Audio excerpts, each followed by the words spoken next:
Welcome back to Rise and Shine College Football. I'm your host, Jason Watkins, and if you love college football, you know you're in the right place. So before you forget, smash that red subscriber button, like our videos, and don't forget to ring the bell so you don't miss one moment of Hall of Fame college football. Good morning, everybody. Bishop Frank, first in here, even put something in right away. Love it. The barbershop cookout. Here we go. Mars Jams, Eric Reheard, Shelby. There she goes. What's up there, First Lady? Yeah, I hate Georgia Tech. There you go. I love it. There we go. Go Dogs. Let's see. Boomer 129, Kylo, Benjamin Cisco, T Boomer. Hello there, Sooner Brandon. Lucas James, Bevo's bodyguard is always coming in. Well, always got these trolls from Texas, but we appreciate you coming in anyway. Kimberly K, good to see you. Glad everybody has wiped their feet on their way in. Make sure you hit that like button, folks. We got a special guest in here today with us. We're going to be talking a little bit about, obviously, as you saw probably on the thumbnail there, Josh Crenshaw. What's up, man? Coach Ricks, good to see you. Going to talk a little bit about some of the top storylines in college football for this upcoming season. We are now in the season. This week is the 0 week. There will be some football this week. No longer are waiting. We're going to get to watch some college football. I wouldn't care who it was. I'm so glad we're going to get to do that. Going to talk a little bit about freshmen making a big impact, and that is why we have brought in our special guest. We will have Coop on in just a little bit with us as well, but also we're going to bring in our friend Mike Boganowski, father of Michael Boganowski. What's up, my man? Throw them horns down. What's going on? Good to see you, my man. Good to see you. How's everything going? Man, I can't complain. Just enjoying a little downtime, getting ready for this upcoming season, and get some of the Sooner football in. It's getting exciting, man. This feels like the longest damn off season that I've had in a long time, man. It's just you keep waiting, but you're hearing a lot of good things out of camp. That's what I really wanted to talk a lot about. That is like what we're hearing about a lot of freshmen, including your son, Michael. The boogeyman is boogeymaning. He's just scaring people to death, knocking heads off and stuff. So what do you, I heard Teddy Lehman talking about it yesterday, him and Eichert, that were saying, that he just looks like he's that guy right away. And as a freshman, you don't really expect him to come in and like contribute like that. And obviously you got some guys they're probably going to play a little bit in front of them, but it's looking more and more like Oklahoma has a lot of depth at a lot of positions, and they have the ability to do some different things with their sets and the way they're going to do stuff. You're not going to lose a lot from any of these positions, it doesn't sound like. What do you said you were out at practice the other day. What are you seeing out of this? Hey, I see wave after wave of talent that comes on the field. And what I noticed is when they sub people in, like size, stature, like that, you don't see a drop off, man. These dudes are built, it's like, my mom used to say, part of my language, but these kids are built like brick shit houses, man. Like they are. Hey, man, Schmitty is doing his thing. Don't sleep on BV and the coaching staff, man. They are stacking talent, and it is obvious. It is 100% obvious. They got some killers out there, and they got some skilled athletic people, man. The O-line and the D-line, they got some big boys now. Like, sleep on us if you want, and sleep on Coach BV and the staff, and we'll have a conversation at the end of the year. Here's the good news: is that media poll came out, and of course they had OU at 8th. Out of the 7 teams that they have ranked in front of them, we get 6 of them. Yeah, it's prove it season. It's prove it season. It is prove it season, and I think that you've got an opportunity here, because I don't think that anybody really realizes that Phil Steele he had his rankings out there of defensive, pretty much every position group on all the teams, right? Got the safeties at number 2 in the country, and got the linebackers at or secondary at number 2, and then the linebackers at number 2 as well. And you have the defensive line in the top 25 anyway, which I think they're probably being slept on a little bit as well. But you know, that equates to winning football in the SEC. Winning football is up front. You got to win in the trenches. I don't care if you're in the SEC, the ACC, the Big Ten, the Mountain West, you know, the Sun Belt Conference USA. You got to win up front, and you have to make a team one-dimensional. You know what I mean? You have to make them one. Once you do that, you know your chances of increasing the win probabilities or they go up.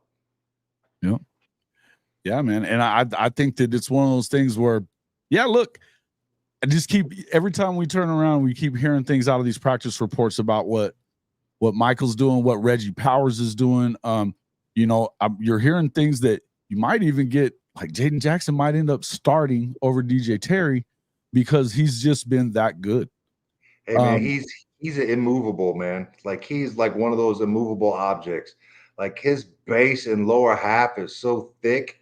Like I'm telling you, him and Williams, man, let me tell you something, dude. Those dudes are thick, and good luck. You're gonna have to double one of them.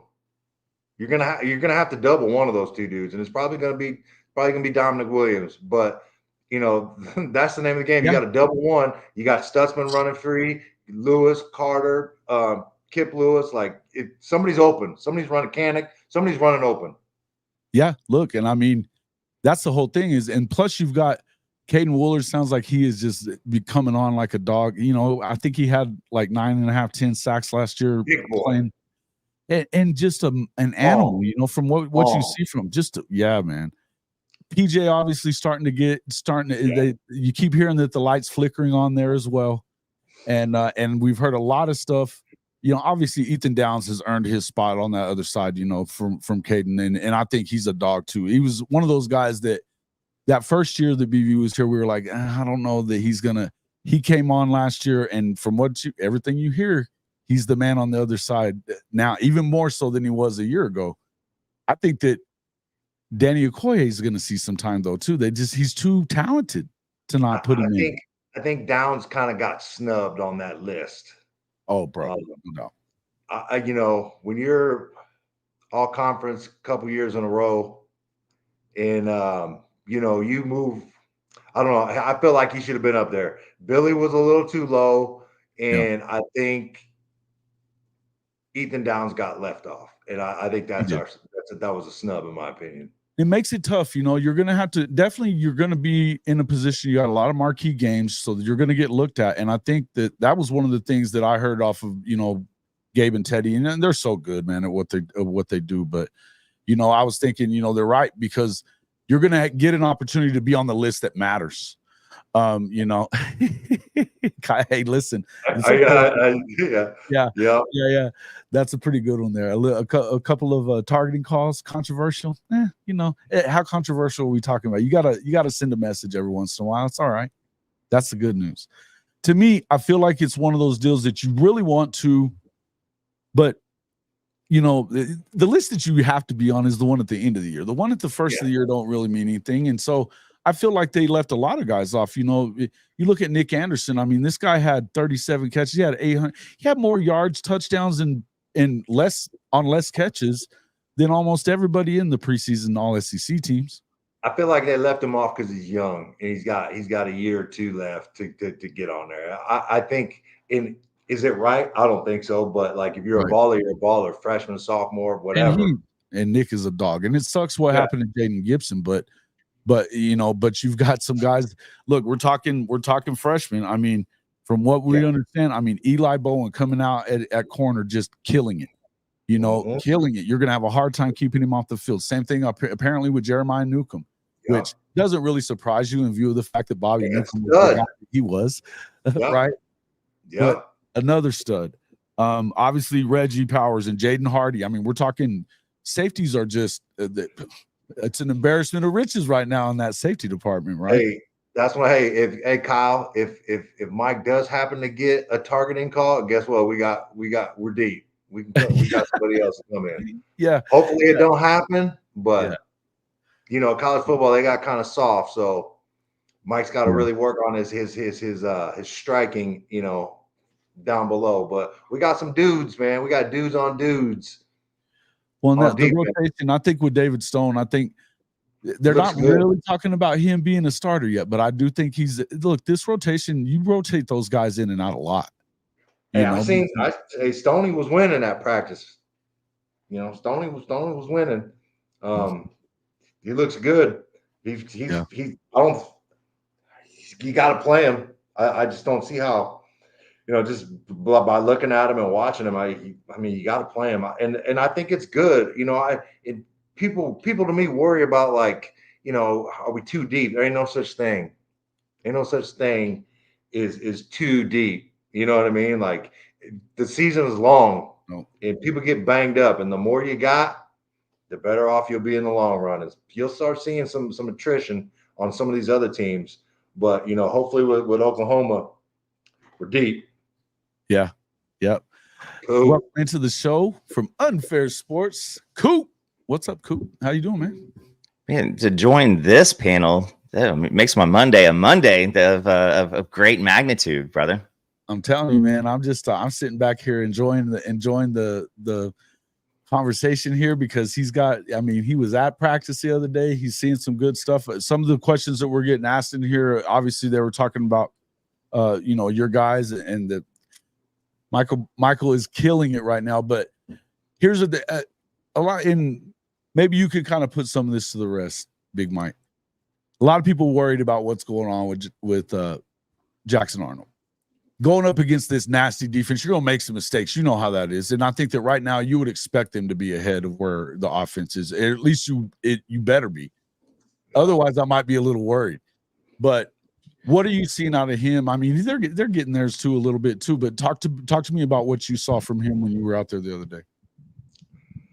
Jackson looks good. I mean, you know, if my opinion matters to anybody out there, like, I'm not worried about Jackson Arnold at all. I'm not, and I've watched him in the spring a couple times, man. The dude rips it. Like, when you see the ball leave his hands, and, you know, he can rip it. He's got all the throws, like dropping it in, you know, the over the middle seam route. Like, I'm not worried about him, man. Like, he's gonna be fine. The dude is too good not to be. He's got it all. I mean, come on, man. You just look at him. He's not skinny. He's thick.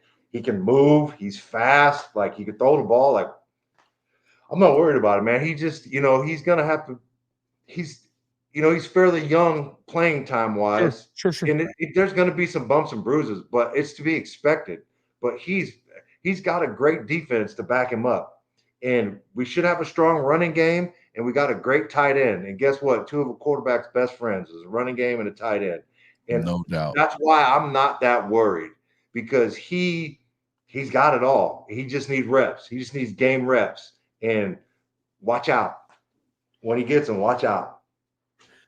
Yeah, and, you know, and I'll pass this on to you, Coop, but it's the same thing we've been saying a lot of, is that this guy, arm talent there's a difference in being able to throw the ball well, or throw it hard and throw it deep or whatever, having a big arm and having arm talent. Having arm talent is being able to drop it in that bucket and being able to throw people open. There's and we talked look, I love Dylan Gabriel. I will forever be grateful for Dylan Gabriel and what he did when he came in here being that bridge quarterback. But there's a difference in these guys. The floor is different, and the ceiling is certainly different, you know. Coop, what do you think about all that?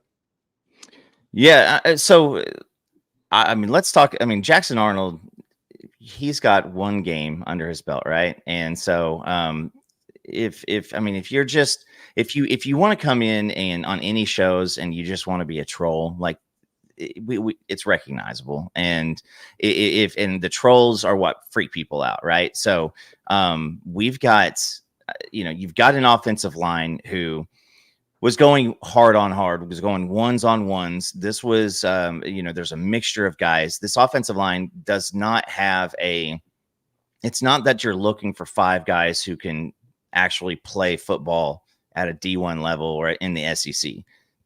Right now, Bill Bedenbaugh's been tinkering and trying to find the best five. I mean, that's why where you hear some of these rumblings of, Tarquin at left tackle and Sexton at left guard is really, I mean, that's pretty indicative on the fact that like we've got guys who can play in multiple different positions. And I think that there's, probably going to be a 10-man rotation throughout the whole year. And, but let's think of it this way. You've got a brand new offensive line. Scrimmage one, where everybody freaked out about was you've got him going up with, now without, one of his receivers that he built chemistry with. You have Andrew Anthony and Jalil Farouk who are out. And so now it is that in that instance, Jackson Arnold had to do a lot for himself, right? Had to do a lot on his own. And you saw 3 turnovers. On one of the turnovers, and I've brought this up, and this is not hearsay. So just take this into account. This is not hearsay, but when you go out in these first, Ole Miss had the same exact reports coming after scrimmage one that Oklahoma. It looked like somebody just changed names, that the offensive line was struggling with the defensive front, that the defense had the edge on the day and had multiple turnovers. I also know for a fact that in the Texas early scrimmage, there were multiple turnovers from both of the quarterbacks. I've seen the intelligent people and the non-sunshiners and the non-panderers go out and say the same stuff. You're breaking in a completely, a new offensive scheme against a defensive scheme who's now 3 years in, extremely veteran, with freaks of nature. Listen, Michael Boganowski, and I'm not saying this because you're here, but there's now starting to be rumblings now that, Mike is already on a trajectory for, a day one NFL draft pick. He has not played a stinking game yet, but that's how impressive he's been. And I said this on your show a while back, Jason. This defense, man, the least athletic guys on our team, if you zoom back, are probably the starters. Like Brent Venables has recruited more and more and more. And Mike, I know behind the scenes, you and I have had some conversations that, Mike plays in Kansas City and doesn't have some of the negative stuff that happened with him. He's pushing 5-star status. So that's the guys that you have happening, behind the scenes. So when you roll out and Stutzman comes off the field, or RSJ comes off the field, or Bowman goes and sits on the sideline, you're rolling out more athletic guys who just are starting to learn the scheme. And some of the film that I've seen, like these defensive guys, they're studs. So Jackson Arnold really, he does not have to go into this year and be Superman. He doesn't have to. He doesn't have to go carry the team. And Mike, you're 100% right. Like a great running team, great running game, and then a tight end. Those are going to be his biggest weapons. So I look at last year. Everybody says Jackson Dart had himself a hell of a year, right? Jackson Dart had 23 touchdowns, 5 interceptions, and I think he had, 6 or so on the ground. So around 31 touchdowns. That's what you're going to want out of Jackson Arnold this year, is averaging, essentially around 2.5 touchdowns per game. With the weapons that he's going to have available, that is going to happen. So is there going to be turnovers? Scrimmage one, Danny Stutzman knows the play call. He sees the formation. He knows exactly what's happening. Not only does he know what's about to happen on the offense, he knows if 1 is taken away, here's where 2 is going to go as far as reads go. So Danny basically baits Jackson Arnold into an interception. Technique. And so you're saying first-year starter goes up against linebacker who knows what's happening, and the linebacker wins. That's what we're hoping. This fan base is so used to, nobody having a pulse on defense and our offense just doing whatever they want. Kyler Murray looked like dog crap it was the beginning of the Tanner Mordecai, Kyler Murray quarterback battle, in the year that he started, because the defense, again, knew exactly what was going on and Kyler struggled. So when people freak out about, the ones-on-ones, I just say pump the brakes, like calm down. Like Jackson Arnold was Gatorade Player of the Year at quarterback. You saw when he came into places, and you saw the fact that, like, when he came in against Tulsa, his touchdown to Nick Anderson was different than anything you saw at Dylan Gabriel. It was a frozen rope in stride. You saw in the bowl game when he hit, when he hit Brennan Thompson deep, it was in stride. Whereas Jackson Arnold was throwing, you know, the old 500 game that we used to play as kids, you know, where everybody just throws a ball up in the air and you fight for it. So, you know, you don't need Jackson Arnold to be that. But starting today, you now him getting to work game implementation against the scout team, and you're going to hear great things about it. And that's why talk season is annoying, is we're all talking about everything in a bubble. So if you say Jackson Arnold in scrimmage 1 ran 50 plays and there were 3 turnovers, 1 was a correctable, you know, quarterback running back exchange, it's going to happen. It happens all the time, right? That's just something that happens. Now, do you want Jackson Arnold to throw 10 to 15 interceptions throughout the year? No, you don't want that. That's not going to be favorable. But I also know that this is everybody got excited about Michael Hawkins talk in the spring. Michael Hawkins has not torn it up more than Jackson Arnold. And don't listen here, guys. Please do not listen to Oklahoma sports radio to get your up-to-date information.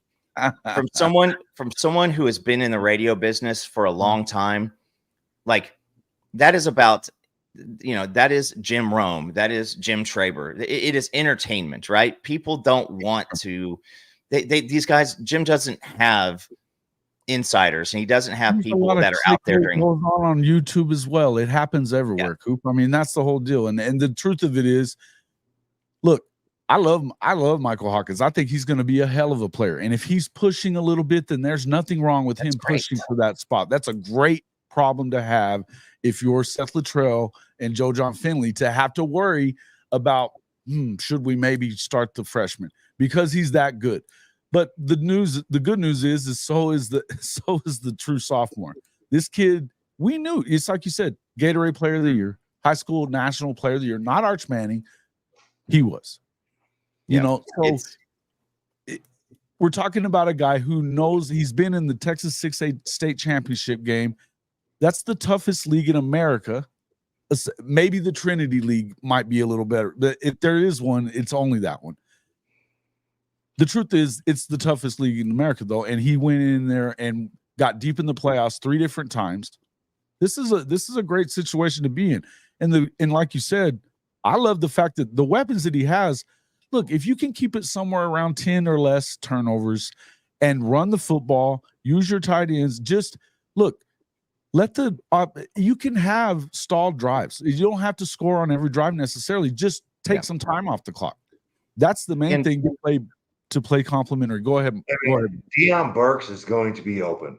Like, if there's one thing that I know, that dude is going to be open, and it is not hard to get him the ball. This much. Like, that dude is going to be open. He's hard to cover, man. That dude, he wiggles. He's got a good wiggle at the top of his breaks, and dude, he's fast, man. He's gonna run by people. Dude's gonna be open, man. Like, I'm not worried at all. Like, the dude is gonna be open, man. Receivers, open. That's what I say. Who the hell are they gonna double team? They can't. That's what I'm saying. People are going to be open. If you pound the rock and you can run the ball, people are going to be open. Deion Burks is going to scream by you. Next thing you know, it's a 60-yard bomb. And now you got the defense spinning. Do we stack the box? Do we play the pass? Like, what do we? Now you're winning. You're winning at that point. Deion Burks is a zone killer. And here's what I mean by it is you don't see guys like him every single game. There's not guys like him, because it's not the fact, like, you look at him and Brennan Thompson, they're similar speed guys, but Deion Burks is a guy. What was it we did on our show? We're like, dude's already squatting almost as much as Jalen Hurts was as a senior. No, I did not say don't listen to KRF. So KRF is we can have a different conversation on that one. But those guys, when you have the players, there's certain things in the media that you're not supposed to say. You want to say. There's certain things that I hear that I'm told, do not say anything about this. And so that's the hardest part. Is I would love to be a newsbreaker. So, like with the Jaden Gibson injury, I'm playing darts with my brother, and that's when I see this. And I am talking with Parker Thune, and our conversation was, this isn't one that I want to break. This is not one that I want to break. And those things happen on the good stuff also, to where like when, we saw the Oklahoma media put out, one of the bombs to Deion Burks. That was Brent Venables was throwing some shit at at Jackson Arnold on that play. And the offensive line held up. Jackson made the right read, and it's a bomb to Deion Burks. And if you try to play zone on Deion Burks, the moment that he gets past the moment he gets past the defensive back and the safety has to make an educated decision, you make a decision, and if it's wrong, you're toasted too. Yeah. And so if it's right, it's a competitive ball. And then at that point, you hope that Deion fights for the ball, which from what I've seen, he does. So Teddy was talking about it, and Gabe were talking about it, and it was a big rant about just media people, here playing the telephone game where I heard this and I heard this and I heard this and I heard this. Don't do that stuff, because you can't get quality information out of that. You're going to see some more tinkering with the offensive line going game 1, 2, 3. It's going to happen. There is some health issues where you're wanting to preserve some of these guys to stay on the sidelines a little bit longer so that they can play and, be ready for Tennessee. Guys, this offense is not something, Jason, I'm going to steal your words. Like, we should not ever be worrying about the offense. It's not something to worry about, but the offense does not have to carry this team for the first time in decade plus. Dude, it's been too damn long. But it's something that, remember we talked about this on JP's show the other night. Look, this is what you call that PTSD, that with these offensive teams, I used to hear it from Tech. If they didn't start off on fire, even in spring or whatever, then everybody in Lubbock would be talking about how they were trash. This quarterback sucked, stuff like that. And it was like that every year. And they would always start a little slow, but even though that defense wasn't very good either. But get used to that. And when you know that you have to go win the race to 50, then that's what fans get conditioned to, a lot of them, And the good news is most of our audience that watches us and your show and JP and Trav and them, they're not like that as much. You don't see as much of that. But you do. I mean, you're going to see some of it in different places. Twitter is a terrible place to be. The message board is even worse, But the truth is, these guys are going to be fine. That's the last thing I worry about is offensive production. What I'd love to see them maybe be 15th to 20th in scoring offense, so that that means that they're not just scoring in 3 seconds and then the defense has got to come back on. But guess what? If they are explosive, you've got more than one line of guys to go through. Big Mike, go ahead. What you got something to say there? I disagree, man. I disagree. Twitter is amazing. Twitter. It's always going to be Twitter to me. I love Twitter. You can take Facebook, you could take Instagram. Well, definitely. Those are the only other ones I got. But Twitter, X, whatever, is undefeated. It's so much entertainment. It is definitely entertaining. Love it. But I mean, you have to understand, once you understand what it is, and people get on there just to spew some hot takes or start up some crap. It's funny. Fair enough. I don't get too worked up about it, but every once in a while, Twitter gets me going, and I got to retweet, maybe quote some stuff, and usually revolves around On 3, maybe a little bit. But listen, man, you're as bad as I am almost on there, Big Mike. And that's pretty bad. we can talk later offline about On 3, but yes, man, those dudes, they love to get me riled up in the mornings too, man. I love Twitter, and people can, they can say what they want, they can rank us where they want, they can do what they want, but talking season is over. Now it's time to play ball, and it's all going to change, and you're going to see about midway. This is me now. You're going to see about midway through the season, be people like, man, maybe we were wrong about Oklahoma. Yeah. And I've been around the program for the last year and a half, heavy, and it's in that time it's changed. We got different dudes. We're filling gaps. We're backing up. D linemen, offensive linemen, filling deficiencies and making this team overall better. We're not just worried about offense. We're not just worried about defense. Look, our special teams, hasn't been the best. What do? We go get a special the teams best special coach. teams coordinator in the country. And that's the stuff that people don't talk about. Like I see that, I'm like, that's a great move. That hey, we kept DeMarco Murray, we kept Coach Bates, we kept Coach Chavis. You know, we got like Seth Luttrell. I mean, come on, man. We all seen what he did at North Texas. Like we're just making moves, and it's just bolstering the program and giving me faith that everything I heard during the recruitment process was 100% true, and it's only a matter of time before it happens. I wanted to get to that too. We actually on Coach Rick's show the other night, he was talking about, we were starting to talk about what had happened and what you said on the show last time about how we were talking about negative recruiting and the way it goes. And I remember you talking about it here on this show saying, look, I kind of got a little pissed off at K-State because they were like, there's no way that they're going to play Mike at Oklahoma. They're never going to let him play. And you took it as, man, fuck you trying to say my son can't play? You know, he's not good enough. And you should take it like that, by the way, a little bit. Yeah. But it wasn't really K-State, like the university. I would say it's more the boards, the message, you know, the fans like, let me tell you something. K-State was like, yeah, get him in here. Like we want him. They wanted it. Right. Yeah, oh yeah. Man, those are my people though, man. I got nothing but love for K-State. I got nothing but love for the K-State fan. But I'm not trying to get you in trouble back home. Yeah, no. I'm just clarifying. You know, yeah, I'm this is where I live. You know, I'm trying to. I heard that you had you wanted to personally fight everybody there, so that's just what I heard.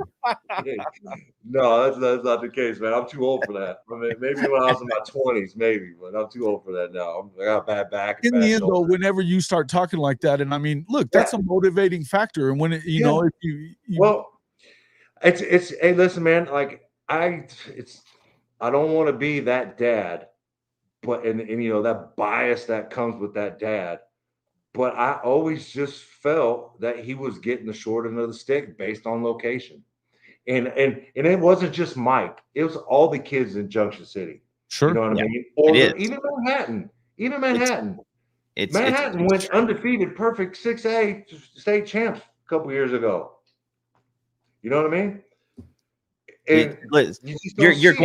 You're going to see it. I mean, we got several guys in Oklahoma. Like if Danny Okoye plays at Jinx Union Owasso, that guy is a consensus top 10 everywhere. I heard stories with Danny to where he had told me that when he was went and visited Alabama, he walked in and Nick Saban left practice mid-practice and walked over and wanted to talk to him. And it wasn't like an organized setup deal, but Nick Saban wanted Danny Okoye, probably more than most of the guys that he ended up signing that cycle. And a lot of these guys, were picking again, Floyd Boucard, another guy who is, goes out to Alabama, wanted to be there. And that's who has been stacked on this, for the last couple of recruiting classes is you have it's competitive depth. And for everybody, what to do right now is you take your drink, but that's where Oklahoma going into SEC is going to show its quality is the fact that you can roll out guys who can come in and spell some of these veterans who came back and be bigger. Woody Washington, he comes back to this team because they wanted to see some positional flexibility. Can you play the nickel?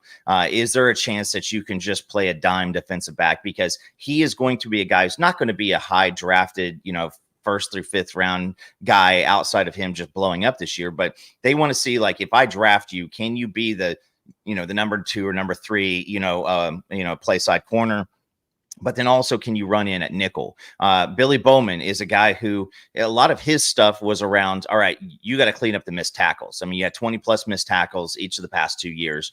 The interceptions and the pick sixes, those are sexy. Those are great for ESPN's top plays. But, from an NFL standpoint, those things need to get cleaned up. So that's why he came back. Danny Stutzman, same type of thing. He had a day 2 grade and he wanted to be able to come back and to lead. And I think that knowing that those guys, they were part of the overhaul, they were part of the change in mentality. And Jason, moving from a Tybo instructor at strength and conditioning to getting Schmitty back in the fold. Dude, you needed a player-led team. And that's what this is. This is a player-led team. You've got guys in almost every single position. That's why Casey Thompson came back. He knew that his playing days were pretty much over, right? He being a full-time starter, that was pretty much over. But if he could come back, he said he's always envisioned himself being here. That's a guy who probably ends up on staff before too long, because he is another guy who can help lead and tell Jackson, this is what we're seeing. And to all the Texas trolls, Casey Thompson at Texas still had a better year than Quinn Ewers has ever had. Stats don't lie. And that's with worse Texas teams. So sticking on Oklahoma, again, I'm not worried about Jackson Arnold. I'm not worried about Jackson Arnold at all. Are you going to have first-year starter woes with Jackson Arnold? You sure are. Notre Dame right now. I think that this one, I wanted to go ahead and read this because it's been there for a minute, but what Oklahoma needs to do is start to be the best they can by November. That's what, and this is what, you don't expect them to come out and be peaking in week 3 or 4 and all that stuff. You don't want it. You want them to continue to be better from week to week. And again, you don't have to go out there and win the damn Heisman Trophy if you're Jackson Arnold. You don't have to do it. Go out there and make sure that you play well, make the right decision. And I think we're seeing more of that. And that's all we keep hearing is you're seeing more of that where he's making the right decision. Take a sack if you have to, or throw the ball away. Don't throw it into a wrong. And some interceptions, I think this is something I liked about what Teddy and Gabe were talking about. It's a punt. If it's third and long or whatever, and you're going to try to hit a deep ball, if it gets picked off, it's a punt. It doesn't really matter. And the punting is better than it was last year, then you probably want to do it that way. People need to realize, like, not all interceptions are created equal. That's correct. You know what I mean? Exactly. Not all interception is because the quarterback threw the ball in the wrong spot or was a bad pass. Like, there's all kinds of variables that play in it. Did the receiver run the right route? Was he too deep? Did he tip it? Did the ball get deflected as a line? And I mean, I always go back to, I'm a Bucks fan, so the infamous 30-30 year for Jameis Winston, right? Everybody's like, oh, he threw 30 picks, man. There were things, and there was a lot of bad breaks for Jameis Winston, and I would probably venture to say at least 10, maybe 15 of those was bad routes or off the receiver's hands. And it's just what it is. What it is. I don't get too wound up in the turnovers. Like if I get wound up in anything, it's fumbles. You know what I mean? Right. Interceptions happen, man. It's part of the game. And tip balls deflected. Not all on the quarterback, even though the stat goes to the quarterback as a pick. But I don't get too wound up in interceptions. And you see it too. If you're watching NFL or, big time college football, you'll see an interception happen and guys go to the sideline, and you'll see a lot of the time the receiver going this right here. Right. And that's why you can't just be a fast guy or a big, tall guy and go out and play wide receiver, because, let's point towards, any program that's really, really relying on young freshman wide receivers.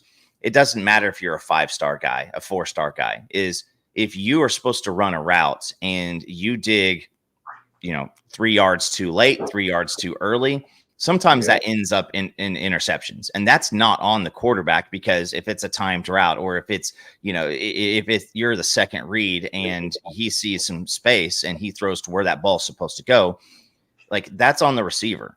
And so we've got it. I mean, we've just got, we've got a young quarterback who is physically gifted, and he is, I would say that he's somewhere between, with the gifts wise, between Kyler Murray and Baker Mayfield. I want to see his leadership. I want to see the leadership take over, because now this is your team. He is the starter at this program because of what they saw last year and what they saw in him, in the spring. And Dylan Gabriel's up at Oregon because he may not be getting drafted last year. And if Oregon offers you $1 million or so to come and, basically be a point guard out there, you go take it. But he did not want to spend his last year, in a quarterback controversy or a quarterback competition that he may have lost. You don't blame him for that either. You know, you don't even blame him for it. So, yeah, definitely. I would say that in the end, we don't have to keep talking about Jackson because it's not. We don't have to make this about that. I'm not worried. We shouldn't be worried, and we shouldn't have to. You know what? Guess what? In 11 days, you're going to get to see for yourself what he's about and what this defense, being as good as it is, has done for him. You know, but I'll tell you this much, and I said this on JP's show the other night too. If you think that this has been hard on him, and if he's turned the ball over in practice because he's going up against these guys, what do you think it's going to be like for Nico in week 4 when he hasn't seen a single thing that Oklahoma has done, is going to do, not one time, and all of a sudden you're going to turn him loose on him too? He's a freshman, brand new quarterback too. He's had one start in his career too, and it wasn't going up against this nasty defense. It wasn't. So, you know, to me, that gives you an advantage that not a lot of people are talking about around the country. I'm not concerned. I have never been concerned about this offense at all. I'm not worried about the line. I know that you've got a couple of dinged up guys. Guess what? They're getting sharpened up by a nasty front seven. So they're going to go out there and do what they do. Let's talk about these freshmen, though. Coop, tell me about. We were talking about this before. Obviously, Boganowski. You know, I heard I loved what Eichert said yesterday. He said he erased him and sent him right to the concussion protocol about the running back. Hilarious statement. But I just seen the play. I just seen it. Yeah, it was. Did he miss a tackle right before? Is that what you were more concerned about, or because last time he erased the dude? I didn't see that play. I didn't see those plays. I didn't see no. Here's what you're going to see is Danny Okoye. Danny Okoye is a guy who we're going to see a lot of, and I think that you're going to see him in more of a specialist type of position. A lot of people are excited about him because of some of the stuff that Gabe had said. You know, just when you look at him physically, like you know, PJ was the guy that when you saw his physical stature, his measurables and everything, and you're like, holy crap, you know, if this all comes together, like this is phenomenal, right? So now PJ's been unseated by Okoye because of how he looks in camp. He still doesn't have the scheme down. So I think that when we see Okoye, he's going to be a guy who's going to probably have a 2 responsibility play set. Is right. If you see this, you do this. If you don't see this, you get the quarterback. And getting to the quarterback is just something that some people just know how to do. And Danny has the mix of physical talent, and he's got a little bit of the crazy twitch too, to where he is going to do anything to get home to the quarterback. And so if you want to see Danny in the 2 deep, I don't know if that's going to happen this year. I'm not going to hold it against him if it doesn't happen, because he's got a lot of cats out in front of him, but you're going to see some of that stuff. Right. I think that on the defensive line, Jaden Jackson's probably going to be your starter next to Dom Williams. Yep. And again, that's not a knock on anybody. That is just, dude he's big. Both of these defensive tackles, when you look at them, they're not, Mike, tell me if I'm wrong here. When they walk out there, you don't look at them and you're like, oh, well, that's terrifying. You just look at them and you're like, well, I wonder what the deal is with them. And then they just don't move. Listen, I was talking to Mr. Powers the other day. He's like, how the boys look. And I was like, listen, man, I was like, it's not just Mike and Reggie. I'm like, you can't tell a lot of these dudes are freshmen and they just got Jaden Hardy as well. You cannot. It's if you usually you can go out there and be like, yeah, that kid's a freshman. Yeah, you know what I mean? Like, you got a hard time distinguishing who's 2 and 3 and year players and freshmen. Like this, Schmitty, and credit to some of these dudes that came in June. They looked like they were ready. And EPL, like I walked by him the other day. The dude's massive. Yeah. You know what I mean? The dude is massive. Dude. Yeah, man. And that's the difference in what you're seeing right now. You're seeing, look, guys, we're about to see the guy everybody was talking about, you got to get the 5-star, you got to get the 5-star. Michael Fasusi almost definitely is going to be a Sooner. I don't care about the 5 stars. It doesn't matter to me. Michael Boganowski was not a 5-star, you know, and in some cases, I think he had him as a 3 in some places. Oh yeah, so everyone else said rivals. Yeah, so listen, guys, it's not all about that, but I mean, we're talking about, look, Michael, Reggie Powers, Jaden Hardy, Eli Bowen, and Jeremiah Newcomb are showing out. Then you know, obviously Jaden Jackson, same thing with, you know, Stone is doing his thing. We're in here talking about Danny Okoye, freshmen that are making an impact.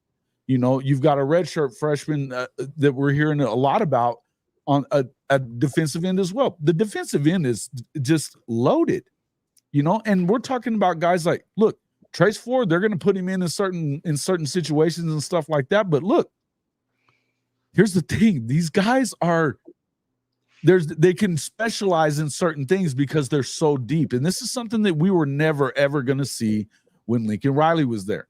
Never going to see that. And for you Texas guys in the chat, heard your brand.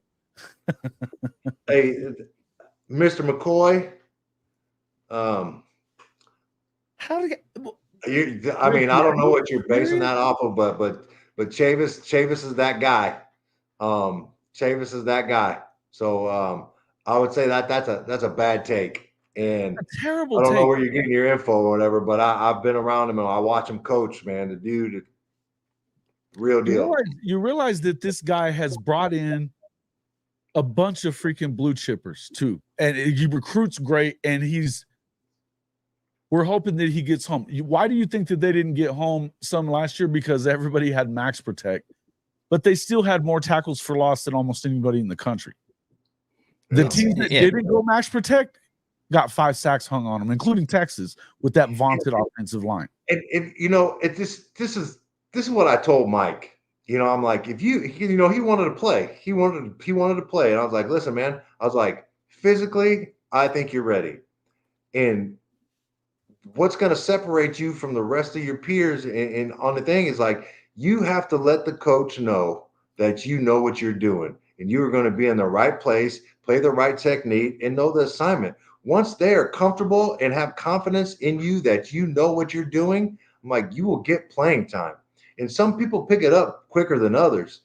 And I'm not saying Mike's the sharpest tool in the shed, but you know, he seems like he's picking it up. And you know what? You know, he's got guys in front of him that are 2 or 3 years ahead of him. So I mean, to him expecting to come in and start, I don't even think is a reality. And you know, I think of like Danny Okoye, like he's got dudes in front of him that have been in the system.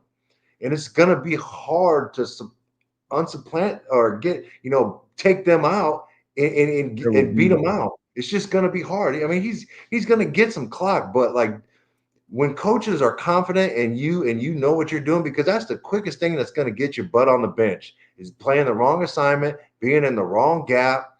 You know, like, okay, they can deal with a missed tackle, but like, let yourself not know what you're doing out there and watch where you'll be at. You'll be out there drinking Gatorade on the sideline. Hey, there will be no Miguel Chavis message board strays going on in here. None. Yeah. None. Knock that shit off, man. Yeah, no, the dude is a great human being, man. Like he is motivated. Man, the dude is just awesome. Like, okay, he's not a good developer. Okay, got it. Bro, the dude is recruiting his tail off. Like, find me somebody better. You know what I mean? Like, the dude, he's just an inspirational guy, man. And he's motivated. He's just I'm ecstatic that he's the DN coach. Like, the dude is the man. Hey, man. All you got to do is look at those recruits that he's brought in and where they are standing. You're talking about, go through the list. There's guys that are on this list that are unbelievably young and still getting it done. PJ hasn't had the light completely go on yet, but we're hearing good things about him out of camp. The good thing is there's just you got a lot of snaps to go around with these guys. Remind me what your eligibility is PJ in? Second. Thank you. Yeah. Like, come on, bro. What are we Yeah, talking okay, about? and What this do we expect? This The was a dude, position that you played. Am I correct? yes. Like, come on, man. Like he's a sophomore, dude. And look at the dude. The dude looks like he was chiseled out of rock. You know what I mean? It was. He looks like a damn transformer out there, dude. He's huge. Like, And We're not And talking character either, Ricky. We're talking coaching, recruiting, all that. Knock it out. There will be none of that in here. None. yeah, and now, I mean, I also want to say this with PJ, like with all the stuff with Danny going on. You know, I texted Koye the clip from what Gabe was saying, and I mean, this dude is humble too, because he said, man, PJ's about to have himself a year. And I mean, so he sees that, and he knows what's out in front of him, and he's trying to learn from PJ, because I mean, a lot of these guys have a lot of these guys are, I mean, still are, again, second year, third year players. And so they've now been in the system, and yeah, there's a lot of questions. I think one of my biggest questions, you know, for the year, it's not a concern, it's a question, is, you know, what does this defensive edge area look like? Well, you bring in Bothroyd from Wake Forest, you know, for last year. Sure. He comes in, the guy had, you know, minimal sacks, but the quarterback hurries, the you know, the pressures that he had, the tackles for loss, like those were legit. And I think that the tackles for loss was a big thing. But you just didn't have guys getting home. So I want to see guys getting home early and often this year. But you have our Mason Thomas, who was working through 2 high ankle sprains just throughout the entire year last year. I think our Mason and Ethan are probably going to be the 2 starters. You're going to have those guys rotating in with PJ and Caden Woolard, who, if you talk to Jay, Caden has never played with people like this in his life. He's never had this much talent. Like, usually he's been the guy that's on the team. And I don't know if you can go with the max protect stuff. And I don't think that the SEC is going to do that either. It doesn't happen a lot. And so this defense, if anybody, I mean, obviously the shade thrown at OU by the uneducated media, it seems it's been crazy. But the only thing that they have shown, like, you know, any time of props to, has been OU's defense. Is going to be one of the better ones. You're seeing it with, you're seeing it with the, you know, the All-American team. You know, you've got guys like Billy Bowman and Danny Stutzman right up there. And I think Dom Williams is probably one that just needs to potentially have a few games to where people go, oh, okay, well, he is going to continue to do what he was doing.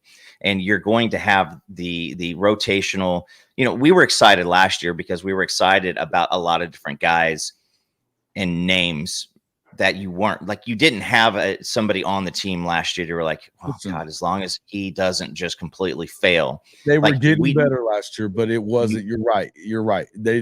You have to build to this, especially when you're coming from where they came from, right? But I'm not going to keep doing. We don't have to keep doing this. But Neilio, thank you for the super chat. Good morning, Mr. Jason. Good morning, gentlemen. Thank you for the super chat, Neilio, our boy from KC Mo. Big fan of the Boganowskis. He sure wishes that you guys went to K-State as well, I'm sure. But yeah, Jason, you were asking about freshmen, and you know, I say Jaden Jackson. He's probably going to be he's probably going to be a starter. David Stone. He's killing it. He's still a 5-star guy. He still has the ceiling. He is on the 2 deep, and you're going to have the 2 deep that is they're going to include, I mean, David Stone hopping in there and making some plays. I think he still has to work on some of the strength. You know, I think that he still needs a little bit more weight, but David Stone is a guy who, the moment that he gets his one-on-one, it's any play with a one-on-one, he has the opportunity. And when he is sitting next to a guy like DJ Terry, who again was a high producer at Tennessee in the SEC, so he knows what's going on. But if he's sitting next to Dom Williams or DJ Terry, he's going to have a lot of opportunities. And nobody is going to be able to keep David Stone down the entire year. Powers and Boganowski, we've already talked about those guys, but some names that are getting thrown out there that, you know, who are showing out pretty hardcore have been You've got Devin Jordan, defensive back out of Tulsa Union. This is a guy who the names that and the things that I've heard around him is he just doesn't know how to get beat at anything. Like he wants to win everything. During strength and conditioning during the summer, Schmitty could not make this guy fail. He could not make him quit. He would try, and he would always be the one that is just absolutely just going just bananas. So he may be a guy who you see, spelling, during SEC play, late in the year, but don't be surprised if you see him out there. Also, Eli Bowen, Peyton Bowen's little brother. Eli is a guy who we will probably see early and often. He's in the 2 deep on the defensive back side, and he's going to be pushing for that. Even if he shows up as the third, boundary corner, you're going to see some Eli Bowen because this guy just is a ball hawk, and they're trying to find him a place on the field, whether that's going to be, nickel, whether that's going to be, maybe rotating in at some cheetah.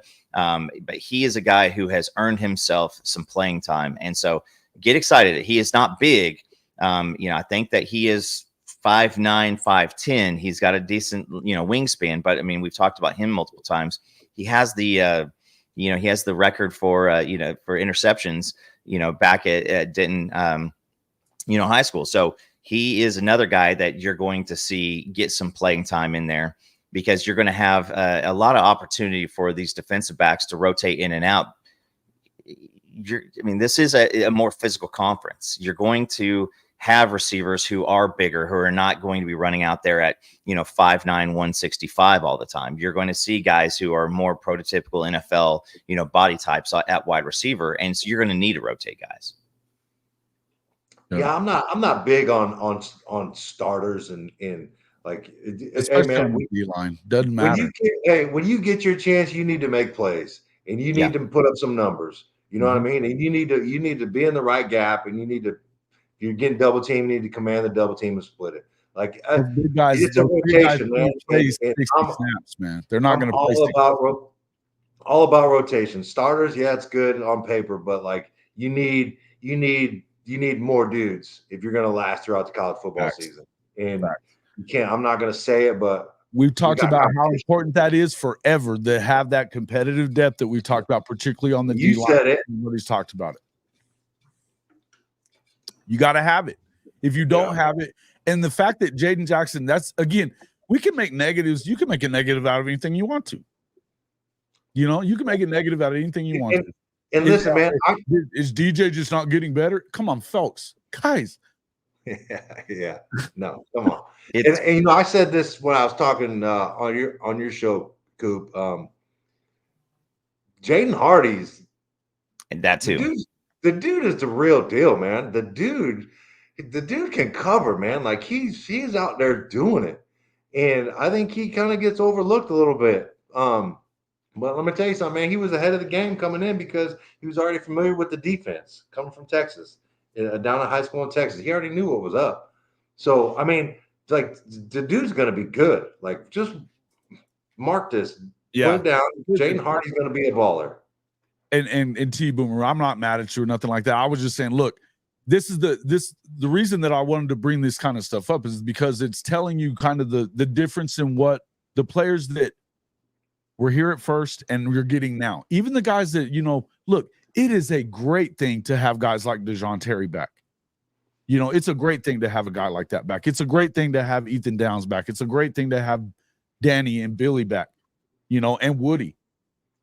But Coop talked about this a lot, that Woody really is kind of going to end up odd man out at some point because of the fact that he's just not the same athlete as some of these other guys. Now, he's a smart, heady player, going to be able to he's going to do things that are it's going to be good for your football team on that side of the ball. They know what they're looking at. But the difference is now you're getting guys on the defensive side of the ball that they just have a higher floor, man. They're just more athletic.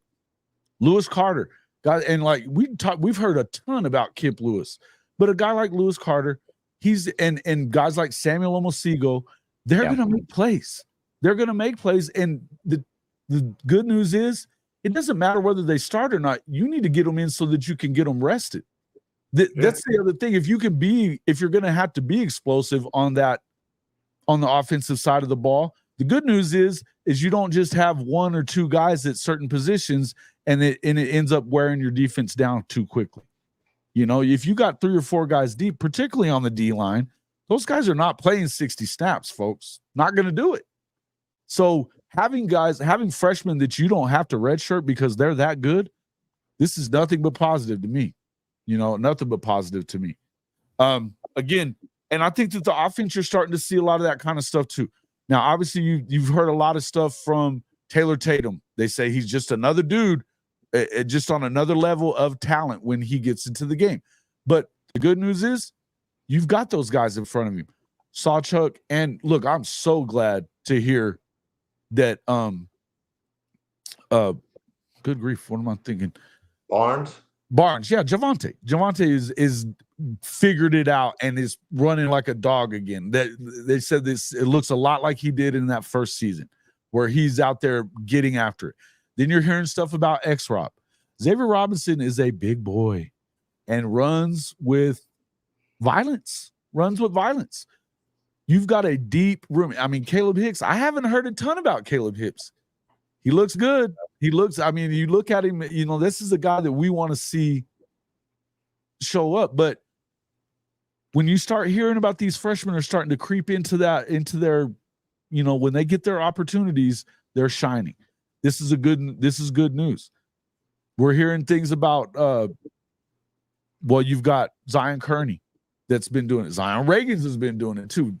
Another couple of freshmen, you know, You're not going to get them to all be starters and stuff like that. And that's not what you're looking for. But if you know, particularly when Jaden Gibson went down, that sucks. But that's a deep room, guys, and this is good news for you. Right now, you're looking at Texas as having to have linebackers in there in the backfield because they lost a couple of guys. It was a deep room. That I think they still have some players in there, but it's a concern.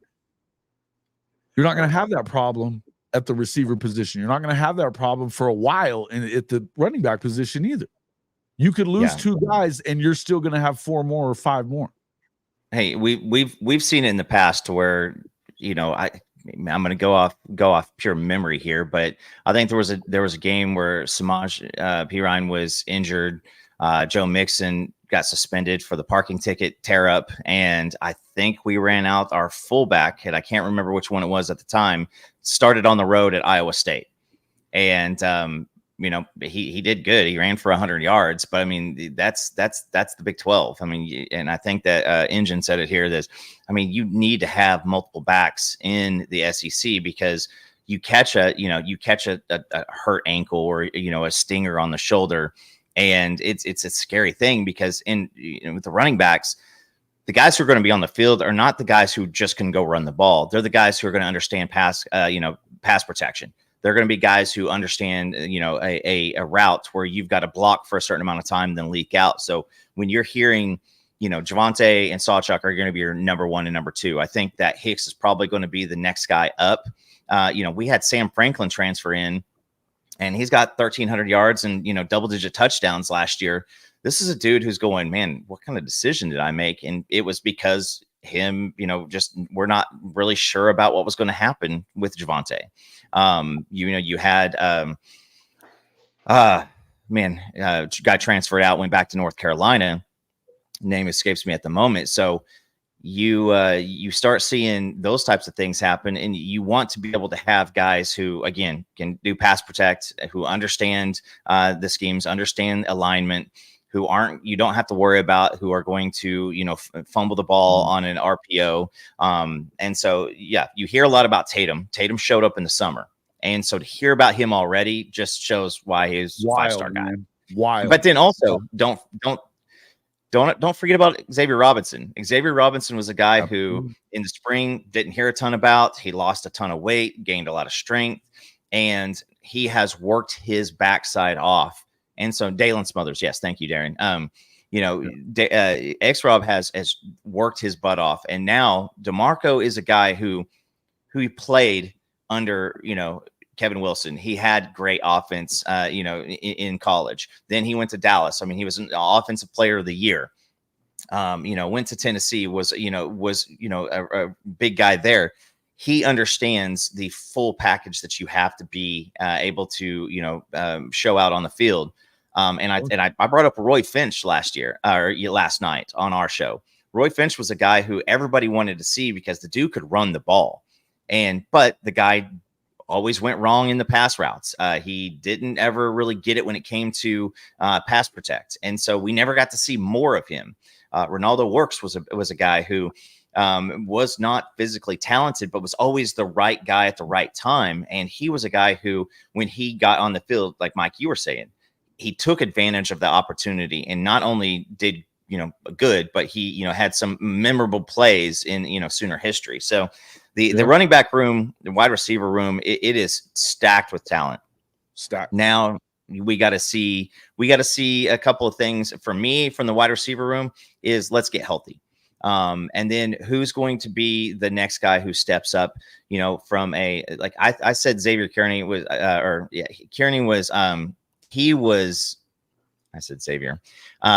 He was one of my favorite recruits from this past year on the offensive side because he gives me the CeeDee Lamb vibes. He's about that size and he's rangy, he's twitchy, and he's really, really good with the ball after he catches. So Zion Kearney is one that you definitely want to, see. Ivan Carrion he's just a different body.